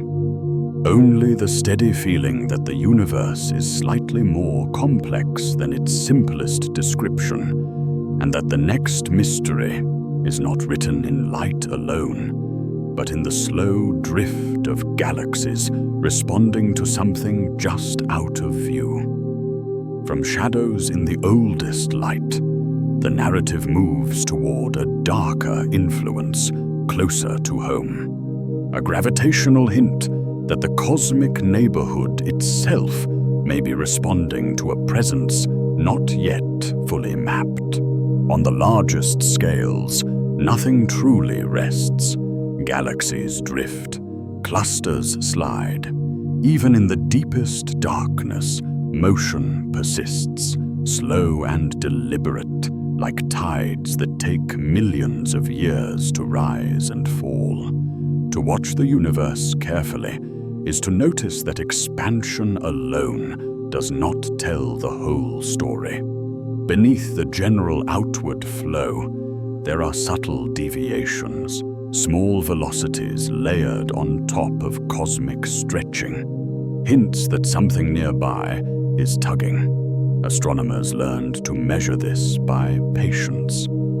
A galaxy's light carries two messages at once. One speaks of expansion, the steady redshift that tells how fast space itself is stretching. The other is quieter, a peculiar motion layered on top, revealing how that galaxy moves relative to its neighbors. By comparing many galaxies across large regions, scientists can separate the smooth expansion from local drift. When they do, patterns appear. Groups of galaxies move together, not randomly, but in coordinated ways. Like leaves carried by a slow river, they follow invisible contours. These motions point toward regions of stronger gravity, places where mass has accumulated enough to bend the flow of space locally. The story becomes cinematic when these motions are mapped. Arrows stretch across deep space, showing directions and speeds. Most are gentle, some are stronger. Together, they suggest that the cosmic neighborhood is being subtly pulled toward something massive, something exerting influence across hundreds of millions of light years. This realization brings both clarity and discomfort. Gravity explains motion. If galaxies drift toward a region, mass must be there. Yet when telescopes turn to look, the picture is incomplete. Light reveals clusters, filaments, glowing structures, but not enough to account for the pull that has been measured. Then comes the complication closer to home. Our view of the universe is not unobstructed. The Milky Way, beautiful and luminous, lies across our line of sight like a bright curtain. Dust clouds and dense star fields block distant galaxies from view, creating a broad swath of sky astronomers call the zone of avoidance. It is not empty. It is hidden. Behind this glare, entire structures can remain unseen. Galaxies masked by dust, clusters obscured by stars. When gravity points toward such regions, it raises an unsettling possibility. The universe may contain influential mass concentrations concealed not by distance, but by proximity. This irony is profound. Humans can measure motions across immense scales, tracing subtle drifts in galaxies millions of light years away, yet be blinded by their own galactic backyard. The obstacle is not technological reach, but perspective. As instruments improve, astronomers peer through the clutter using wavelengths that pass through dust more easily. Infrared surveys, radio observations, careful statistical reconstructions. Piece by piece, hints emerge of structures lurking behind the Milky Way's bright veil. Still, the picture remains incomplete. Some of the pull seems too strong, too coherent to be explained by visible matter alone. Once again, dark matter enters quietly, not as a theory imposed, but as a necessity suggested by motion. These gravitational mysteries feel different from abstract anomalies in ancient light. They are dynamic. They are happening now. Galaxies are responding in real time, drifting as if following a landscape we cannot fully see. The feeling is not paranoia, but humility. The universe is vast, but our vantage point is local. We observe from inside a galaxy, inside a cluster, inside a region already shaped by forces long at work. The map is always drawn from within the territory. As the narrative lingers on these hidden pulls, the theme becomes familiar. Once again, light tells only part of the story. Motion, weight, and influence reveal the rest. The universe keeps reminding us that what matters most is often what refuses to shine. These concealed structures are not dramatic villains. They are patient accumulations of mass, doing what gravity always does, pulling gently, persistently, without spectacle. Their presence is inferred not by seeing them directly, but by watching everything else lean in their direction. This method of discovery feels ancient and modern at once. Like tracking an unseen animal by its footprints, astronomers follow trails of motion, bending, clustering. The universe becomes a landscape of clues rather than objects. As this section closes, the sense of hidden influence lingers. If gravity can reveal massive structures obscured by dust and distance, then darkness itself feels populated. Not empty, not passive, filled with causes that leave effects behind.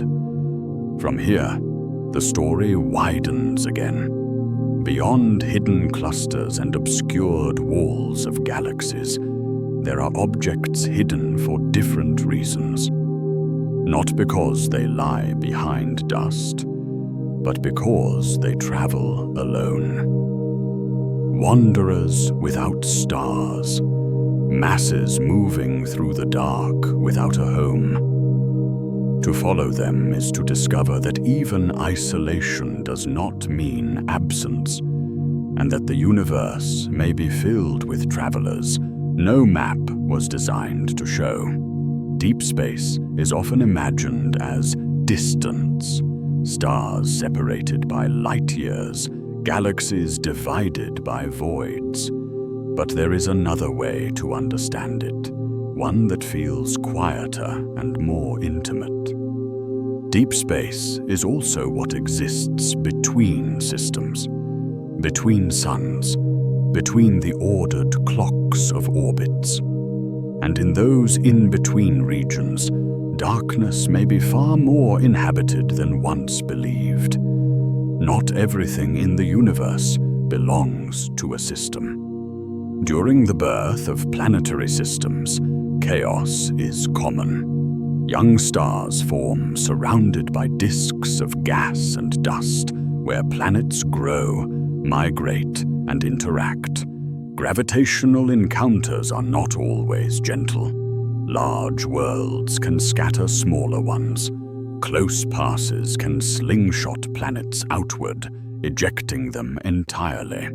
A world that once circled a star can be thrown into interstellar space, never to return. These objects are called rogue planets, though the name carries more drama than they deserve. They are not rebels by choice. They are survivors of instability, products of gravitational reshuffling. Cold, dark, and alone, they drift through the galaxy without a sun to anchor them. For a long time, they were purely theoretical. How could something so faint be detected?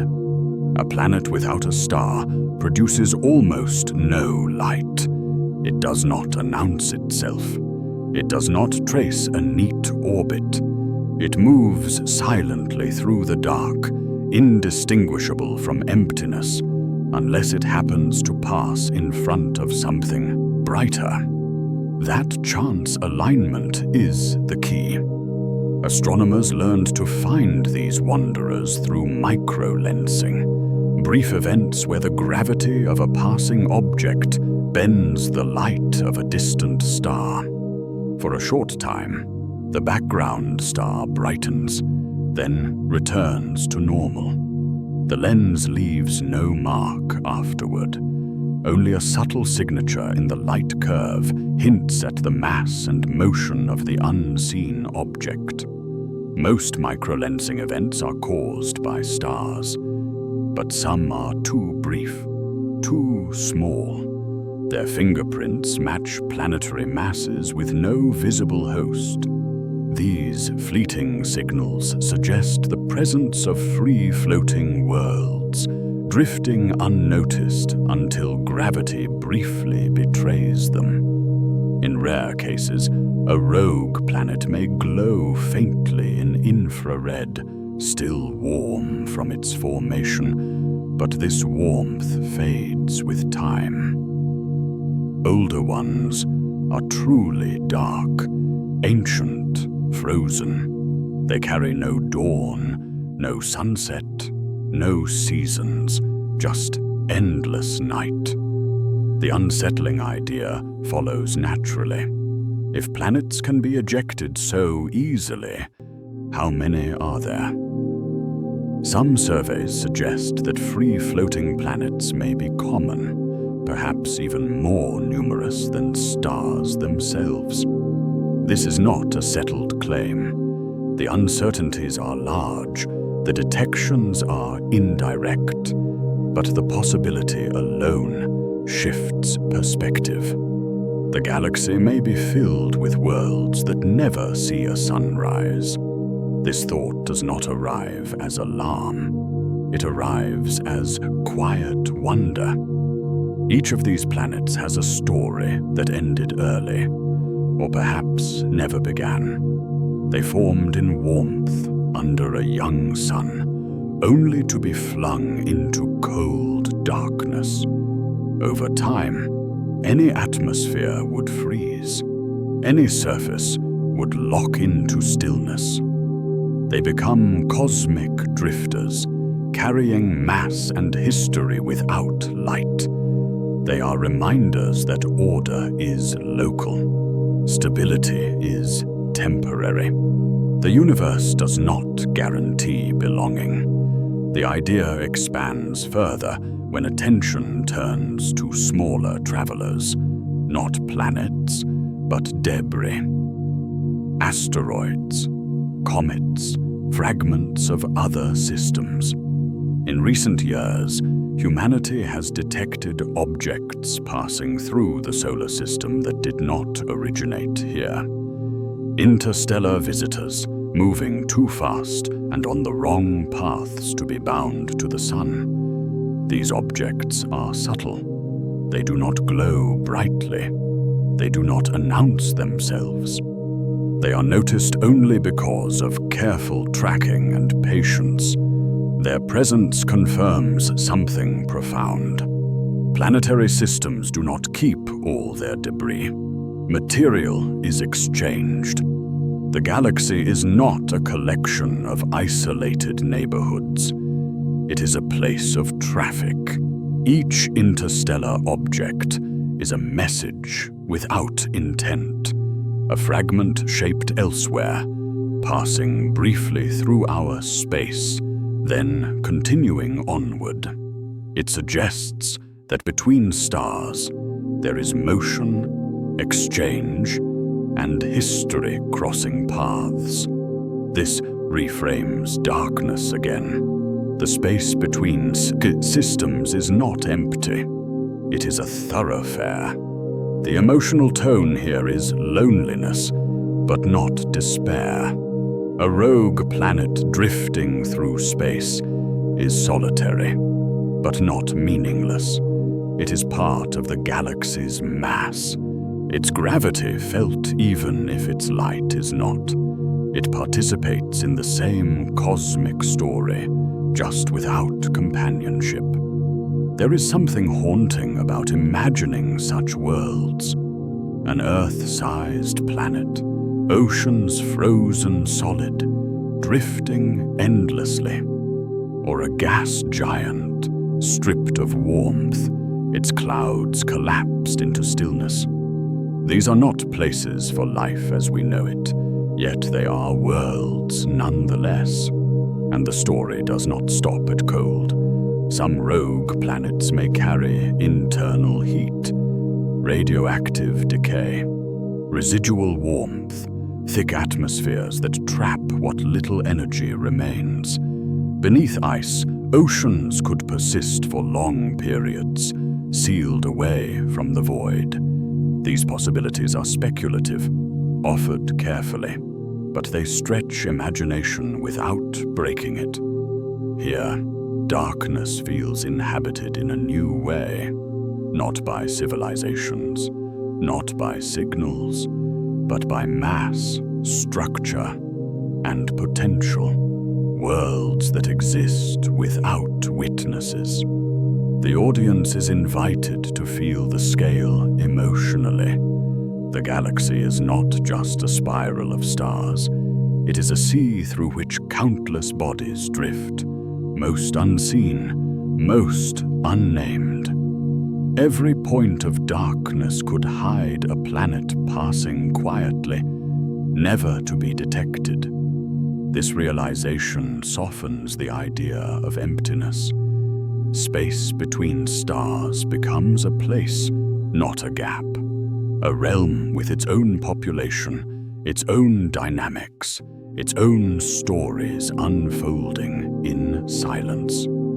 As the section closes, attention begins to turn. If worlds can exist without sunlight, if heat can come from sources other than stars, then habitability itself becomes a stranger concept. Life, if it exists elsewhere, may not be confined to bright, familiar systems. From wandering planets, the narrative moves toward the ultimate question, not whether life exists under suns like ours, but whether the universe offers warmth and possibility in places no one thought to look. In the dark, beneath ice, inside worlds that will never know day. For most of human history, life and light were inseparable ideas. The sun rose, plants grew, animals followed, and darkness felt like an absence rather than a place. Even when humans looked outward into space, habitability was imagined as a warm surface under a steady star. Oceans reflecting light, continents breathing under an atmosphere. It felt natural, it felt reasonable, and it may be incomplete. Life, at its core, does not require sunlight. It requires imbalance, a difference between states, an energy gradient that chemistry can exploit. This is not speculation, it is observation. On Earth, life thrives in places where sunlight never reaches, deep beneath oceans, buried in rock, sealed inside ice. These organisms do not photosynthesize. They feed on chemistry, on reactions driven by heat, pressure, and molecular tension. In the darkest parts of Earth's oceans, near hydrothermal vents, life blooms without a single photon from the sun. Superheated water rises from the crust, rich with chemicals. Microbes use those chemicals as fuel, forming the base of entire ecosystems. Crabs, worms, and strange translucent creatures gather around these vents, living off a chemistry-powered web. Darkness there is not lifeless. It is busy. Other organisms survive inside solid rock, kilometers below the surface, isolated from light and surface conditions for millions of years. Some endure extreme radiation. Others tolerate crushing pressure or temperatures that seem incompatible with biology. Life does not flourish everywhere, but it persists wherever energy and chemistry cooperate long enough. These discoveries quietly changed the question of life in the universe. If life can exist without sunlight here, then perhaps sunlight is not the defining requirement elsewhere. Perhaps it is merely one option among many. This reframing opens strange doors. In the outer regions of planetary systems, far from stellar warmth, icy moons orbit gas giants.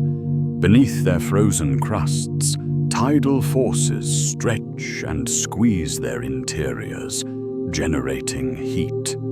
That heat keeps vast subsurface oceans liquid, sealed away from space by thick ice. No sunlight reaches these waters, yet energy flows continuously, driven by gravity and motion. In such places, chemistry could operate steadily for billions of years. Water, heat, minerals, time. These are not exotic ingredients.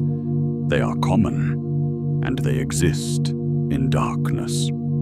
The idea extends beyond moons. Rogue planets, drifting without bore stars, seem cold and inert on the surface. But some may retain internal heat for immense spans of time. Radioactive decay, residual warmth from formation, and thick atmospheres could trap energy deep inside.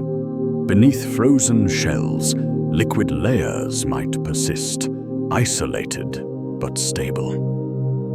These worlds would never announce themselves. No reflected light, no seasonal change, no obvious biosignature. They would exist quietly, carrying potential beneath silence. The narration here is careful. This is not a declaration that life exists in these places. It is an acknowledgement that the universe does not restrict possibility to familiar forms.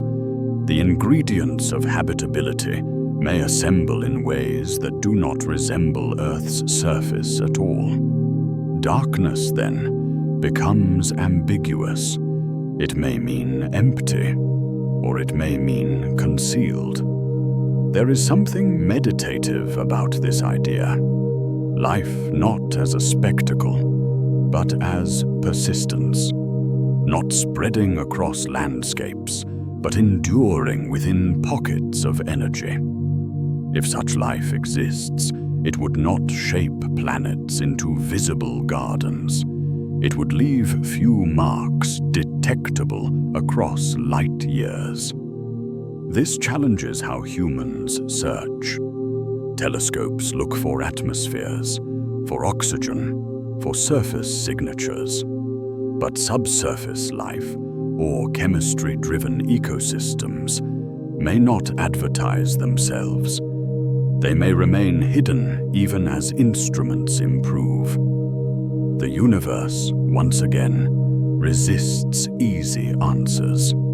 Yet the possibility alone reshapes perspective. Deep space corners no longer feel automatically sterile. The cold between stars becomes less absolute. Worlds without suns become less final. There is humility in admitting how limited our detection methods are. Confirmation would be extraordinarily difficult. Proving the absence of life may be impossible. Proving its presence even harder. But the lack of certainty does not erase the question. It sharpens it. If life depends on energy gradients and chemistry, and if those exist in many forms across the cosmos, then habitability may be more common than appearance suggests. It may cluster not on surfaces, but in interiors, not in light, but beneath it. This does not turn the universe into a crowded place. It turns it into a subtle one. The emotional shift is intentional. After chapters of collapse, darkness, and violence, this idea offers quiet possibility. Not optimism without evidence, but openness without fear. The universe may host more than silence in its shadows. As the section draws to a close, restraint remains. These ideas sit at the edge of current knowledge. They are supported by analogy, not proof. Yet analogy has guided discovery before. Darkness does not always mean dead. Sometimes it means waiting. With possible habitats now imagined, attention naturally turns forward. Curiosity asks not only whether something could exist, but how one might ever know. Mystery becomes most compelling when it feels testable, when future tools might turn speculation into evidence. From here, the story moves toward exploration itself, toward the instruments and missions designed to reach into darkness and listen for answers that may be hiding patiently, far from the light. Searching for life in deep space is no longer imagined as a single dramatic discovery. It is becoming a methodical process, slow and careful, built from many kinds of listening layered together. The universe does not offer clear labels. It offers signals, hints, and contradictions. Modern astronomy has learned to respond not with one instrument, but with an orchestra. The first layer is light, still the most familiar sense. Next-generation telescopes are being designed not only to see farther, but to see more precisely. They will separate starlight into fine spectra, searching for chemical fingerprints in the atmospheres of distant worlds. Certain combinations of gases, especially when found together in imbalance, could suggest ongoing processes that are difficult to explain without biology. Oxygen alongside methane, unstable compounds that should not coexist unless something is constantly replenishing them. Yet light alone is not enough. Atmospheres can mimic life without hosting it. Volcanoes can lie. Chemistry can play tricks. So scientists look for corroboration, signals that agree across different senses. Gravity adds another layer. Subtle wobbles in stars reveal orbiting planets. Microlensing exposes dark bodies drifting alone. Gravitational waves hint at environments shaped by extreme objects. Motion becomes evidence. Mass leaves tracks even when light does not. Radio adds its own quiet voice, not as a search for messages, but for patterns. Natural processes produce noise. Technology, if it exists, might produce repetition, narrow bands, structure. The challenge is not detection, but interpretation. Most signals have explanations rooted in physics. The work is in eliminating those explanations carefully, without rushing toward desire. Particles add yet another sense. Neutrinos, cosmic rays, rare messengers that pass through matter almost untouched. They carry information from environments light cannot escape. Their detection is difficult, indirect, and rare, but each one expands the range of what can be known. This layered approach is deliberate. No single observation is trusted in isolation. Evidence must agree across methods, across instruments, across teams. Modern astronomy has learned humility the hard way. False positives are easy. Convincing oneself is easier than convincing reality. This is why the hunt feels less like treasure-seeking and more like investigation. Scientists define in advance what would count as evidence, what would merely be interesting, and what would be misleading. They build tests designed to fail their own hopes. The emotional shift for the audience is subtle, but powerful. Discovery is no longer imagined as a moment of triumph, but as a process of restraint. The universe is not asked to confirm human dreams. It is asked questions carefully enough that the answers, whatever they are, can be trusted. The orchestra metaphor matters here. Each new telescope, each new detector does not replace older tools. It joins them. The picture grows richer, not simpler. Signals overlap, data sets disagree. Patterns emerge slowly, through comparison rather than revelation.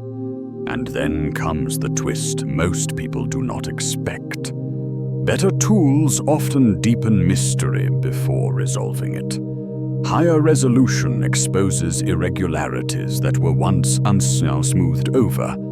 Broader surveys reveal outliers that challenge neat categories. What once looked uniform becomes textured. What once seemed explained begins to fray at the edges. Progress in practice does not feel like answers replacing questions.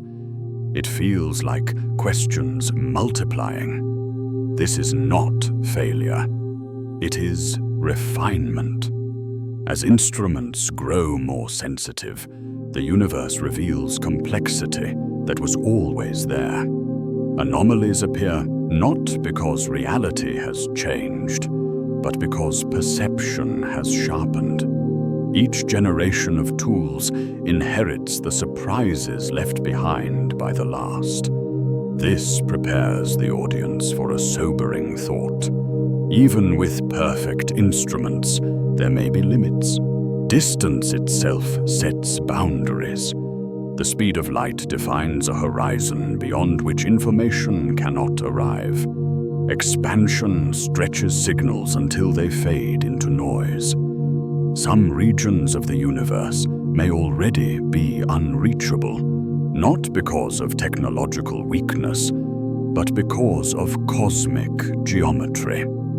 There is also the problem of subtlety. Life that does not alter atmospheres dramatically, that exists beneath ice or rock, may leave no detectable signature at all. Entire biospheres could exist quietly, never announcing themselves across space. The universe does not guarantee that life, if present, is discoverable. This realization reframes the hunt once more. The goal is not certainty about everything. It is to push understanding as far as it can go, knowing that some dark corners may remain dark not out of secrecy, but out of structure. The tone remains calm. This is not despair. It is perspective. Humans have already expanded their senses beyond what biology allowed. They have learned to see invisible light, hear space ripple, weigh darkness, and detect particles that pass through planets. Each expansion felt impossible until it became routine. Yet the universe may still be larger than reach. As the section closes, attention shifts toward the boundary itself. Not just technological limits, but cosmic ones, the edge of the observable universe. The horizon where space has expanded faster than light can cross, regions whose stories will never arrive. The hunt continues, but not without acknowledging that some answers may be permanently out of grasp. Mystery does not vanish. It recedes, reshapes, and sometimes hardens into a wall no instrument can cross. From here, the narrative moves toward that wall, toward the idea that the universe may contain regions forever hidden, not because they are secret, but because reality itself draws a line. The final act approaches not with another discovery, but with a question that technology cannot solve easily. How much of existence is fundamentally unknowable, and what does it mean to explore a universe with edges that no one can ever reach? There is a limit to what can be seen, and it is not imposed by technology, intelligence, or ambition. It is written into the structure of the universe itself. The observable universe is not a fence built around knowledge. It is a shoreline, where sight ends not because the ocean stops, but because the eye can only follow so far. Light takes time to travel. This simple fact shapes everything we know about the cosmos. When we look at distant galaxies, we are not seeing them as they are now, but as they were long ago. Their light began its journey millions or billions of years in the past, crossing an expanding sea of space to reach us. The farther we look, the deeper into time we peer. But time does not stand still while light travels. The universe is not only old, it is growing. Space itself stretches, carrying galaxies away from one another. This means that some regions are receding faster than their light can ever reach us. Even if they shine forever, even if we wait forever, their messages will never arrive. This is not speculation. It is consequence.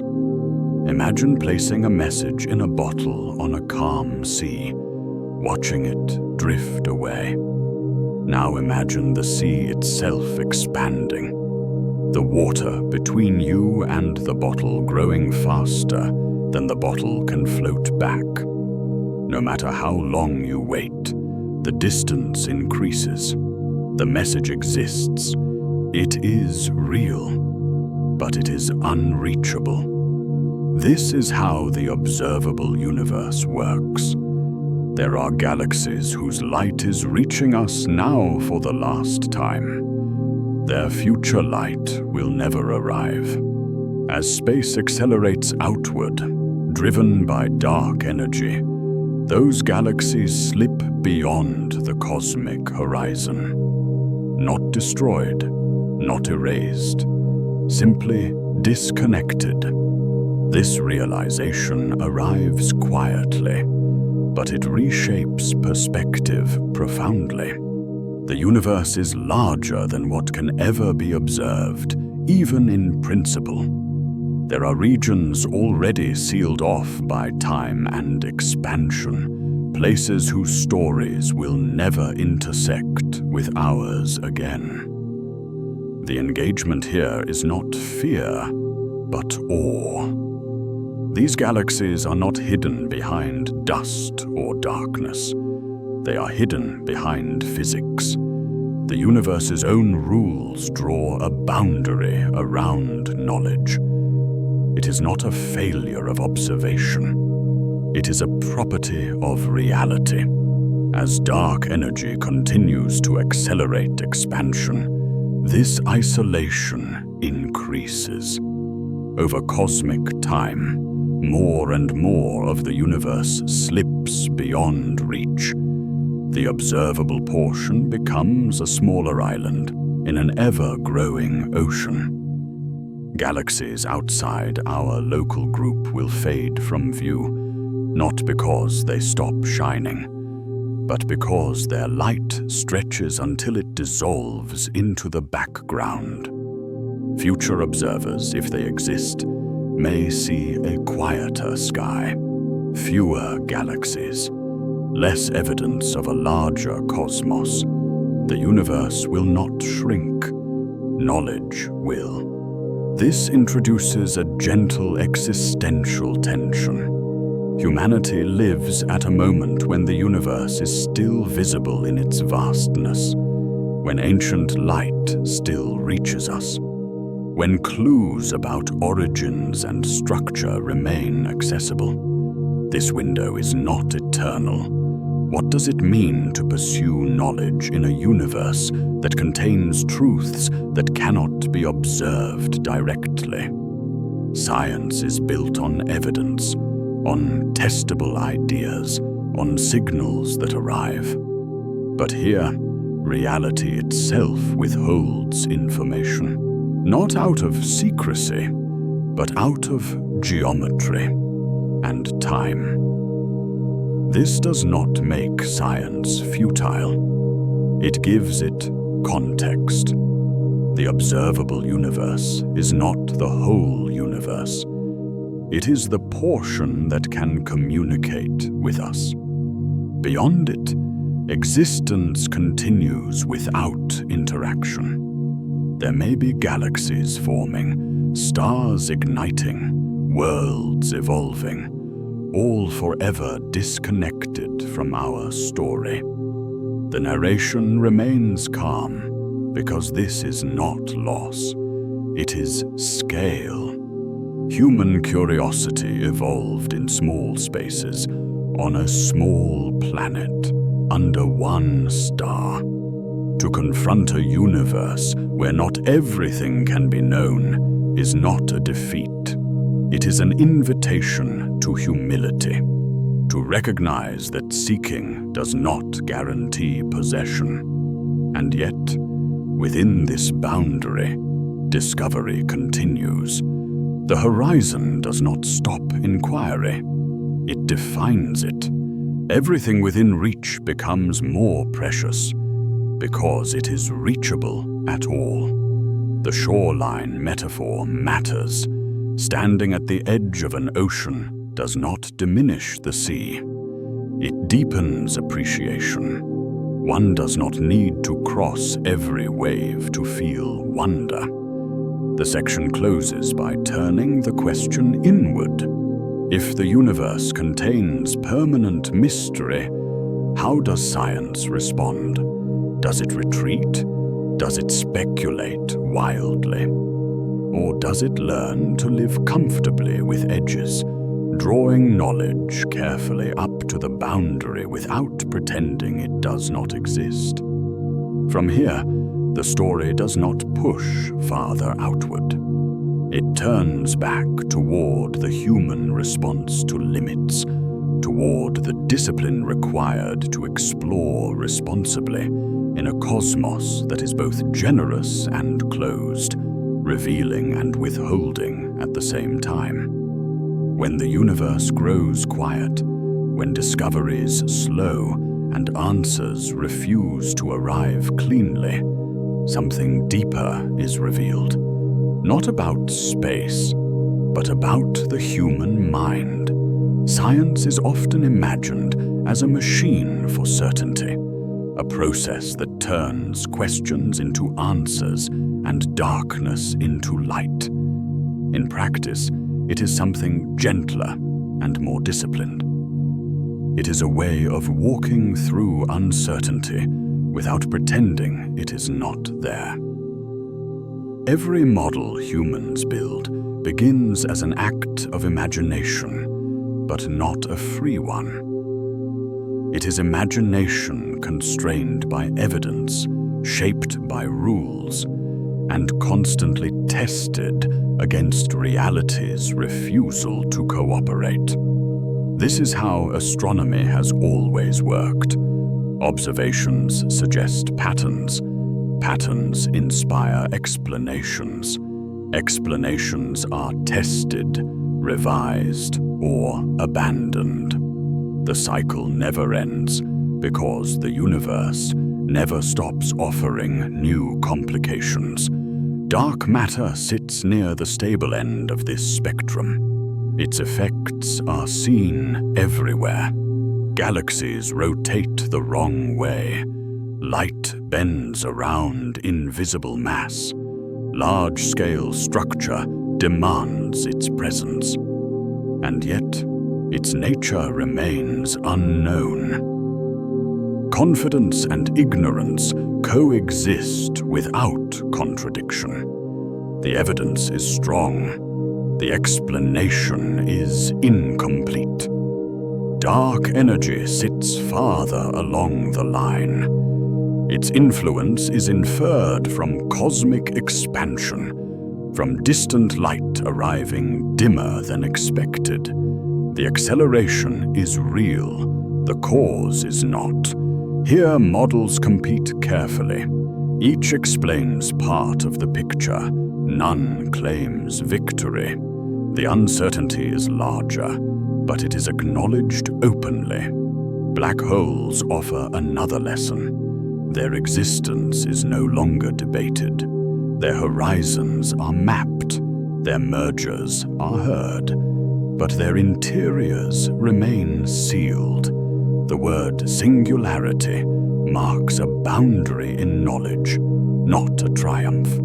It is a reminder that equations can point toward a place without describing it. Science knows where understanding ends, and it says so plainly. Repeating radio bursts sit closer to the edge. Some sources are identified. Others resist explanation. Patterns emerge, then blur. Each new observation narrows possibilities while opening fresh questions. The mystery is active, not stagnant. It changes shape as evidence accumulates. The cosmic background feels ancient and authoritative, yet even there, subtle oddities persist. Most features align beautifully with theory. A few do not. Whether these are artifacts, coincidences, or hints of deeper physics remains unresolved. The discipline lies in resisting the urge to decide too soon. This is where the psychological core of science becomes visible. Uncertainty is not failure. It is a measurement of honesty.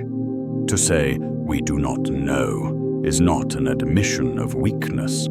It is a declaration of standards. It means the evidence has not yet earned a stronger statement. It means imagination has not been allowed to outrun restraint. This runs against a deep human instinct. People crave closure. Stories feel safer when they end cleanly. But the universe does not arrange itself for narrative satisfaction. It unfolds according to laws, some known, some partially known, some perhaps unknowable. Science adapts by refining questions rather than forcing conclusions. There is a quiet maturity in this approach. Early understanding seeks answers. Deeper understanding learns how to ask better questions. Instead of "what is dark matter?" the question becomes, "what must dark matter be like, given everything we observe?" Instead of "what caused the anomalies?" it becomes, "what range of explanations remain consistent with the data?" The questions narrow, they sharpen, they become more demanding. This reframing is not a retreat from knowledge, it is progress toward it. The universe, in this sense, becomes a teacher of patience. It rewards careful listening, long-term commitment, and humility. It punishes overconfidence gently but consistently. Claims that rush ahead of evidence fade. Those built slowly endure. For the audience, this perspective offers a different kind of closure. Not the comfort of solved puzzles, but the reassurance that mystery is not chaos. It has structure. It has boundaries. It has rules about how it may be approached. The dark corners of the universe are not embarrassments to astronomy. They are its engine. Each unknown defines where effort flows. Each gap in understanding gives direction to curiosity. Without darkness, there would be nothing to explore. This is why speculation is handled carefully. Imagination is welcome, but only when tethered to evidence. Fantasy fills gaps instantly. Science leaves them open, sometimes for generations. That restraint is not a flaw. It is the cost of reliability. As the narration revisits the journey, a pattern becomes clear. Every chapter has moved between confidence and mystery, between what can be measured and what can only be inferred. The universe has revealed itself not as a puzzle with a single solution, but as a landscape with edges, gradients, and depths. The most profound reversal comes here. The goal was never to eliminate mystery. It was to understand its shape. Knowing where knowledge ends is itself a form of knowledge. It prevents false certainty. It protects inquiry from collapsing into belief. It keeps curiosity alive without letting it drift into illusion. The universe does not ask to be fully understood. It offers partial access, conditional truths, and glimpses bounded by time and physics. Science responds by mapping what it can, naming what it cannot, and refusing to confuse the two. This balance creates trust. As the section draws toward its close, the tone remains intimate. The universe is not portrayed as hostile or mocking. It is simply vast, structured in ways that do not revolve around human needs. The darkness is not an enemy. It is a context. The audience is gently prepared for the ending, not a final answer, but a synthesis. All the dark corners explored so far are not separate mysteries. They are facets of the same reality. A universe where light is rare, matter is mostly unseen, forces act quietly, and knowledge advances by respecting limits. The final understanding is not that humans are small, though they are. It is that seeking itself is meaningful, even when the horizon cannot be crossed. The act of listening, measuring, and wondering connects humanity to the cosmos in a way certainty never could. With this perspective set, the documentary moves toward its last chapter. Not to resolve the darkness, but to stand within it, weaving every clue into one final, haunting view. A view where deep space is not empty, not hostile, not fully knowable, but endlessly rich in structure, silence, and the promise that mystery, handled with care, is not something to fear. When all the pieces are laid gently beside one another, a different universe begins to emerge. Not a louder one, not a brighter one, but a deeper one. The stars, once thought to be the main story, recede into context. They are no longer the structure itself, but the decoration on something far larger and stranger. On the largest scales, the universe resembles a web. Galaxies gather along filaments, clusters form at intersections, and vast voids stretch between them like silent chambers. This architecture is not built by light.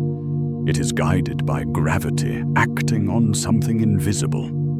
Dark matter forms the scaffolding, shaping where stars can form and where galaxies are allowed to exist. What shines is simply what settles into that unseen frame. Between these filaments lie the voids, not empty accidents, but deliberate absences carved by motion and time. They dominate volume, not brightness. Most of the universe exists in places where almost nothing happens, yet those quiet regions help define where everything else goes.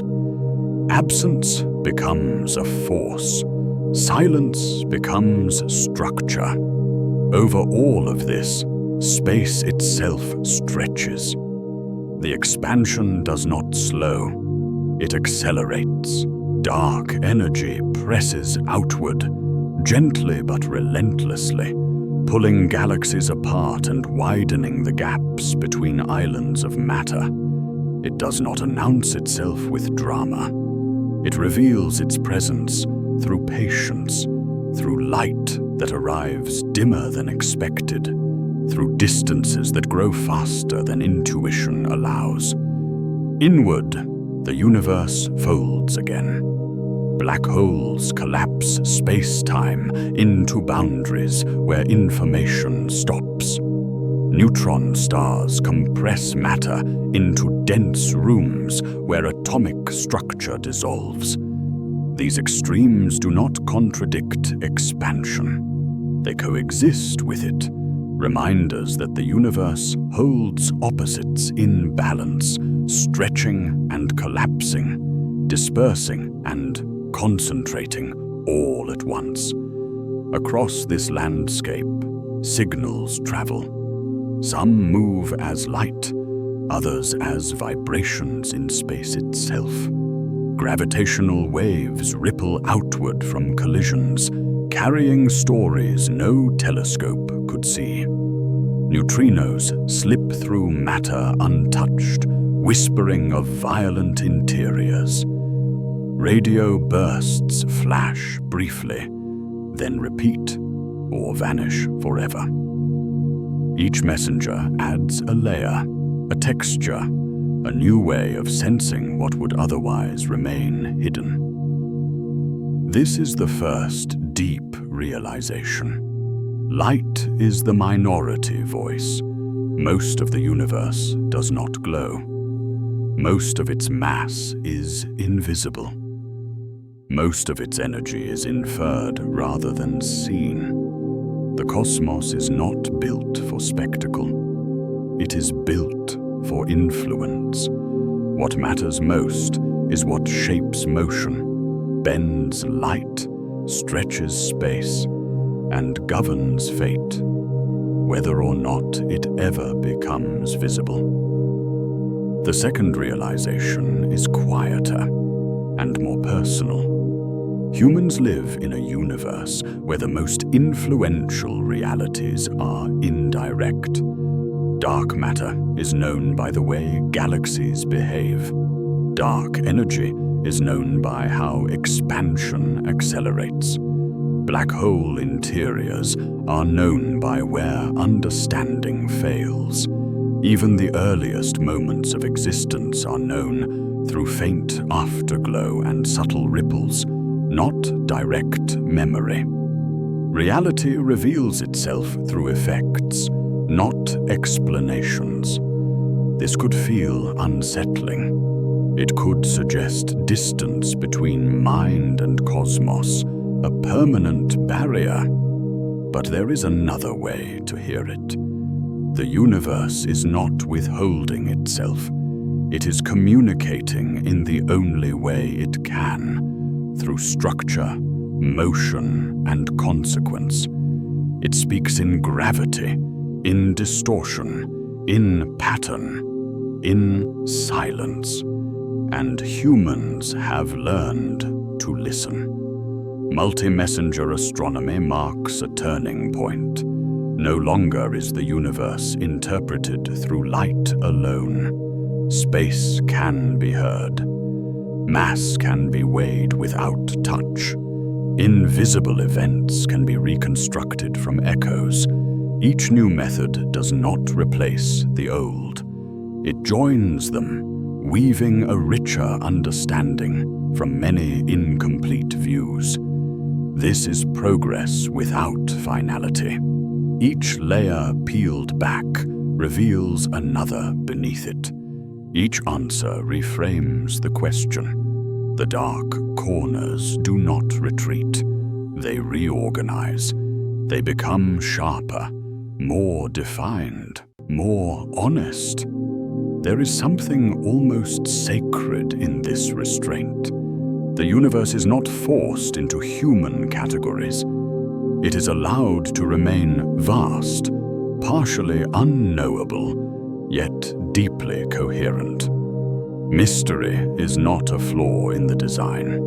It is part of the design. Deep space has been telling this story for billions of years. Long before stars formed, long before planets cooled, long before any mind existed to wonder what lay beyond the next horizon. Gravity sculpted structure, expansion set destiny. Matter and energy played out their roles without witnesses. Now, briefly, there is an audience.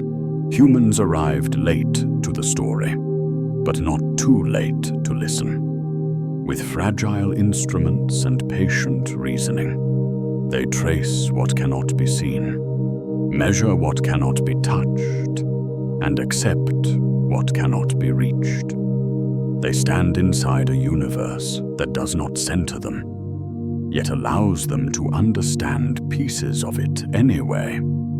The dark corners speak not in words, but in patterns.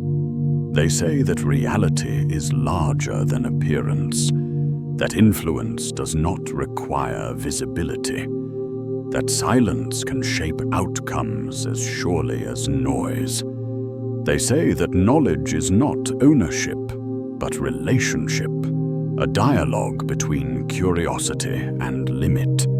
Every earlier clue mattered.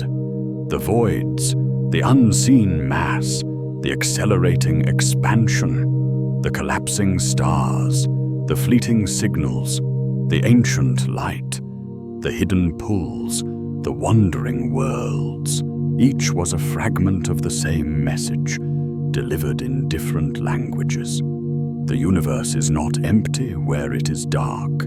It is active, structured, governed by forces that do not glow, and humans are closer than ever to sensing it, not to finishing the story, not to exhausting the mystery, but to hearing more clearly the voice that has always been there, beneath the light, beneath the noise, beneath the urge for certainty.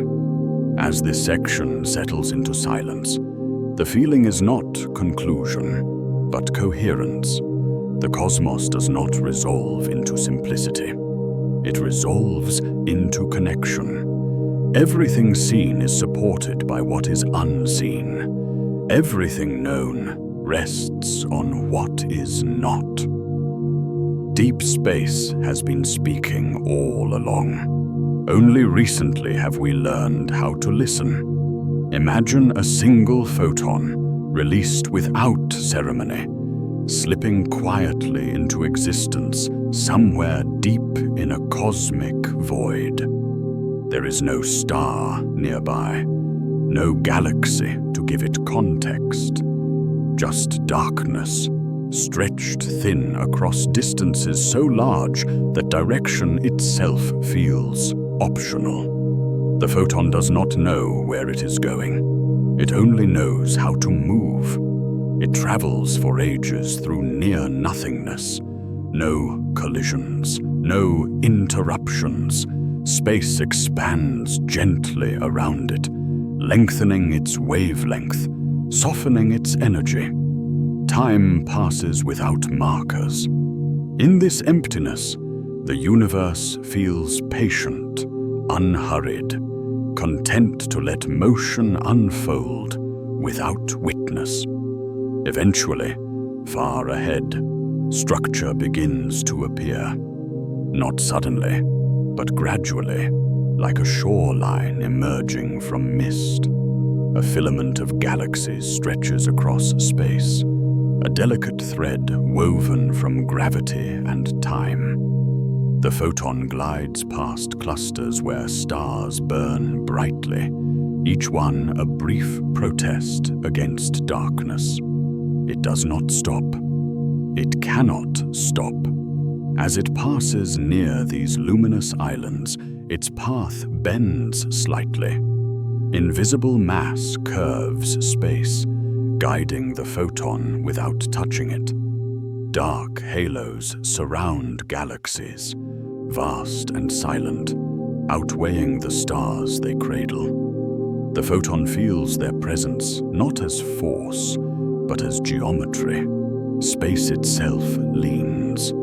It skims the outskirts of a region where gravity deepens sharply. A black hole's domain, marked not by light, but by absence. Matter spirals inward nearby, glowing fiercely, then vanishing. The photon stays safely distant, yet even here, the universe reminds it that boundaries exist. Some paths lead inward and never return, so it continues on, slipping back into darkness. This journey is not dramatic. There are no explosions, no revelations, just motion through a cosmos shaped by things mostly unseen. Gravity maps the route. Expansion sets the pace. Signals cross paths briefly, then separate forever. What has been learned along the way is not a list of answers, but a way of seeing. The universe is not read by staring harder. It is understood by noticing patterns, by measuring distortions, by listening for whispers instead of waiting for declarations. It reveals itself indirectly, asking patience in exchange for depth. The dark corners, once imagined as failures of knowledge, begin to feel like its engine. They are the reason questions persist, the reason instruments improve, the reason curiosity never settles. If everything were visible, everything would already be known. Darkness keeps the story unfinished. This is the inversion that settles quietly at the end. The unknown is not an obstacle. It is a companion. The photon continues its journey toward a horizon it will never cross. Ahead lies a boundary where space expands faster than light can travel. Beyond it, regions of the universe exist in permanent silence, their stories never arriving. The photon does not slow. It does not know the boundary is there. It simply moves, obeying the same rules that have shaped everything since the beginning. When the last telescope image fades, when the data quiets and the screens go dark, what remains is not emptiness. It is context, a sense that reality is layered, structured, and deeper than appearance allows. The darkness does not feel hostile. It feels attentive, not because it watches with intent, but because it holds consequences. Every motion, every structure, every future depends on what cannot be seen as much as on what can. The universe does not need to be fully explained to be meaningful. It needs to be engaged with honestly. There is comfort in this. The night sky grows deeper, not scarier.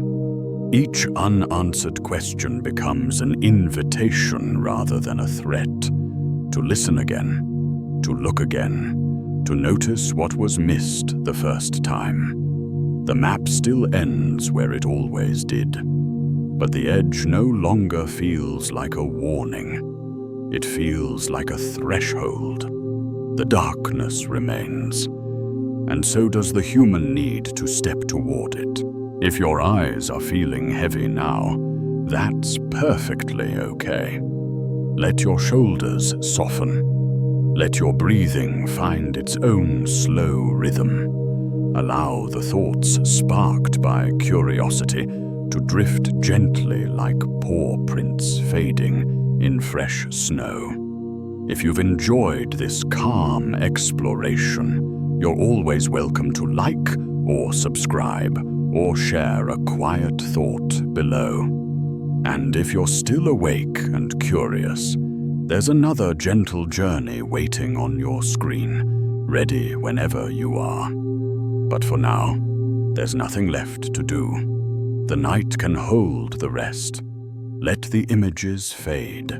Let the sound soften, and let yourself rest, knowing you can return to wonder another time.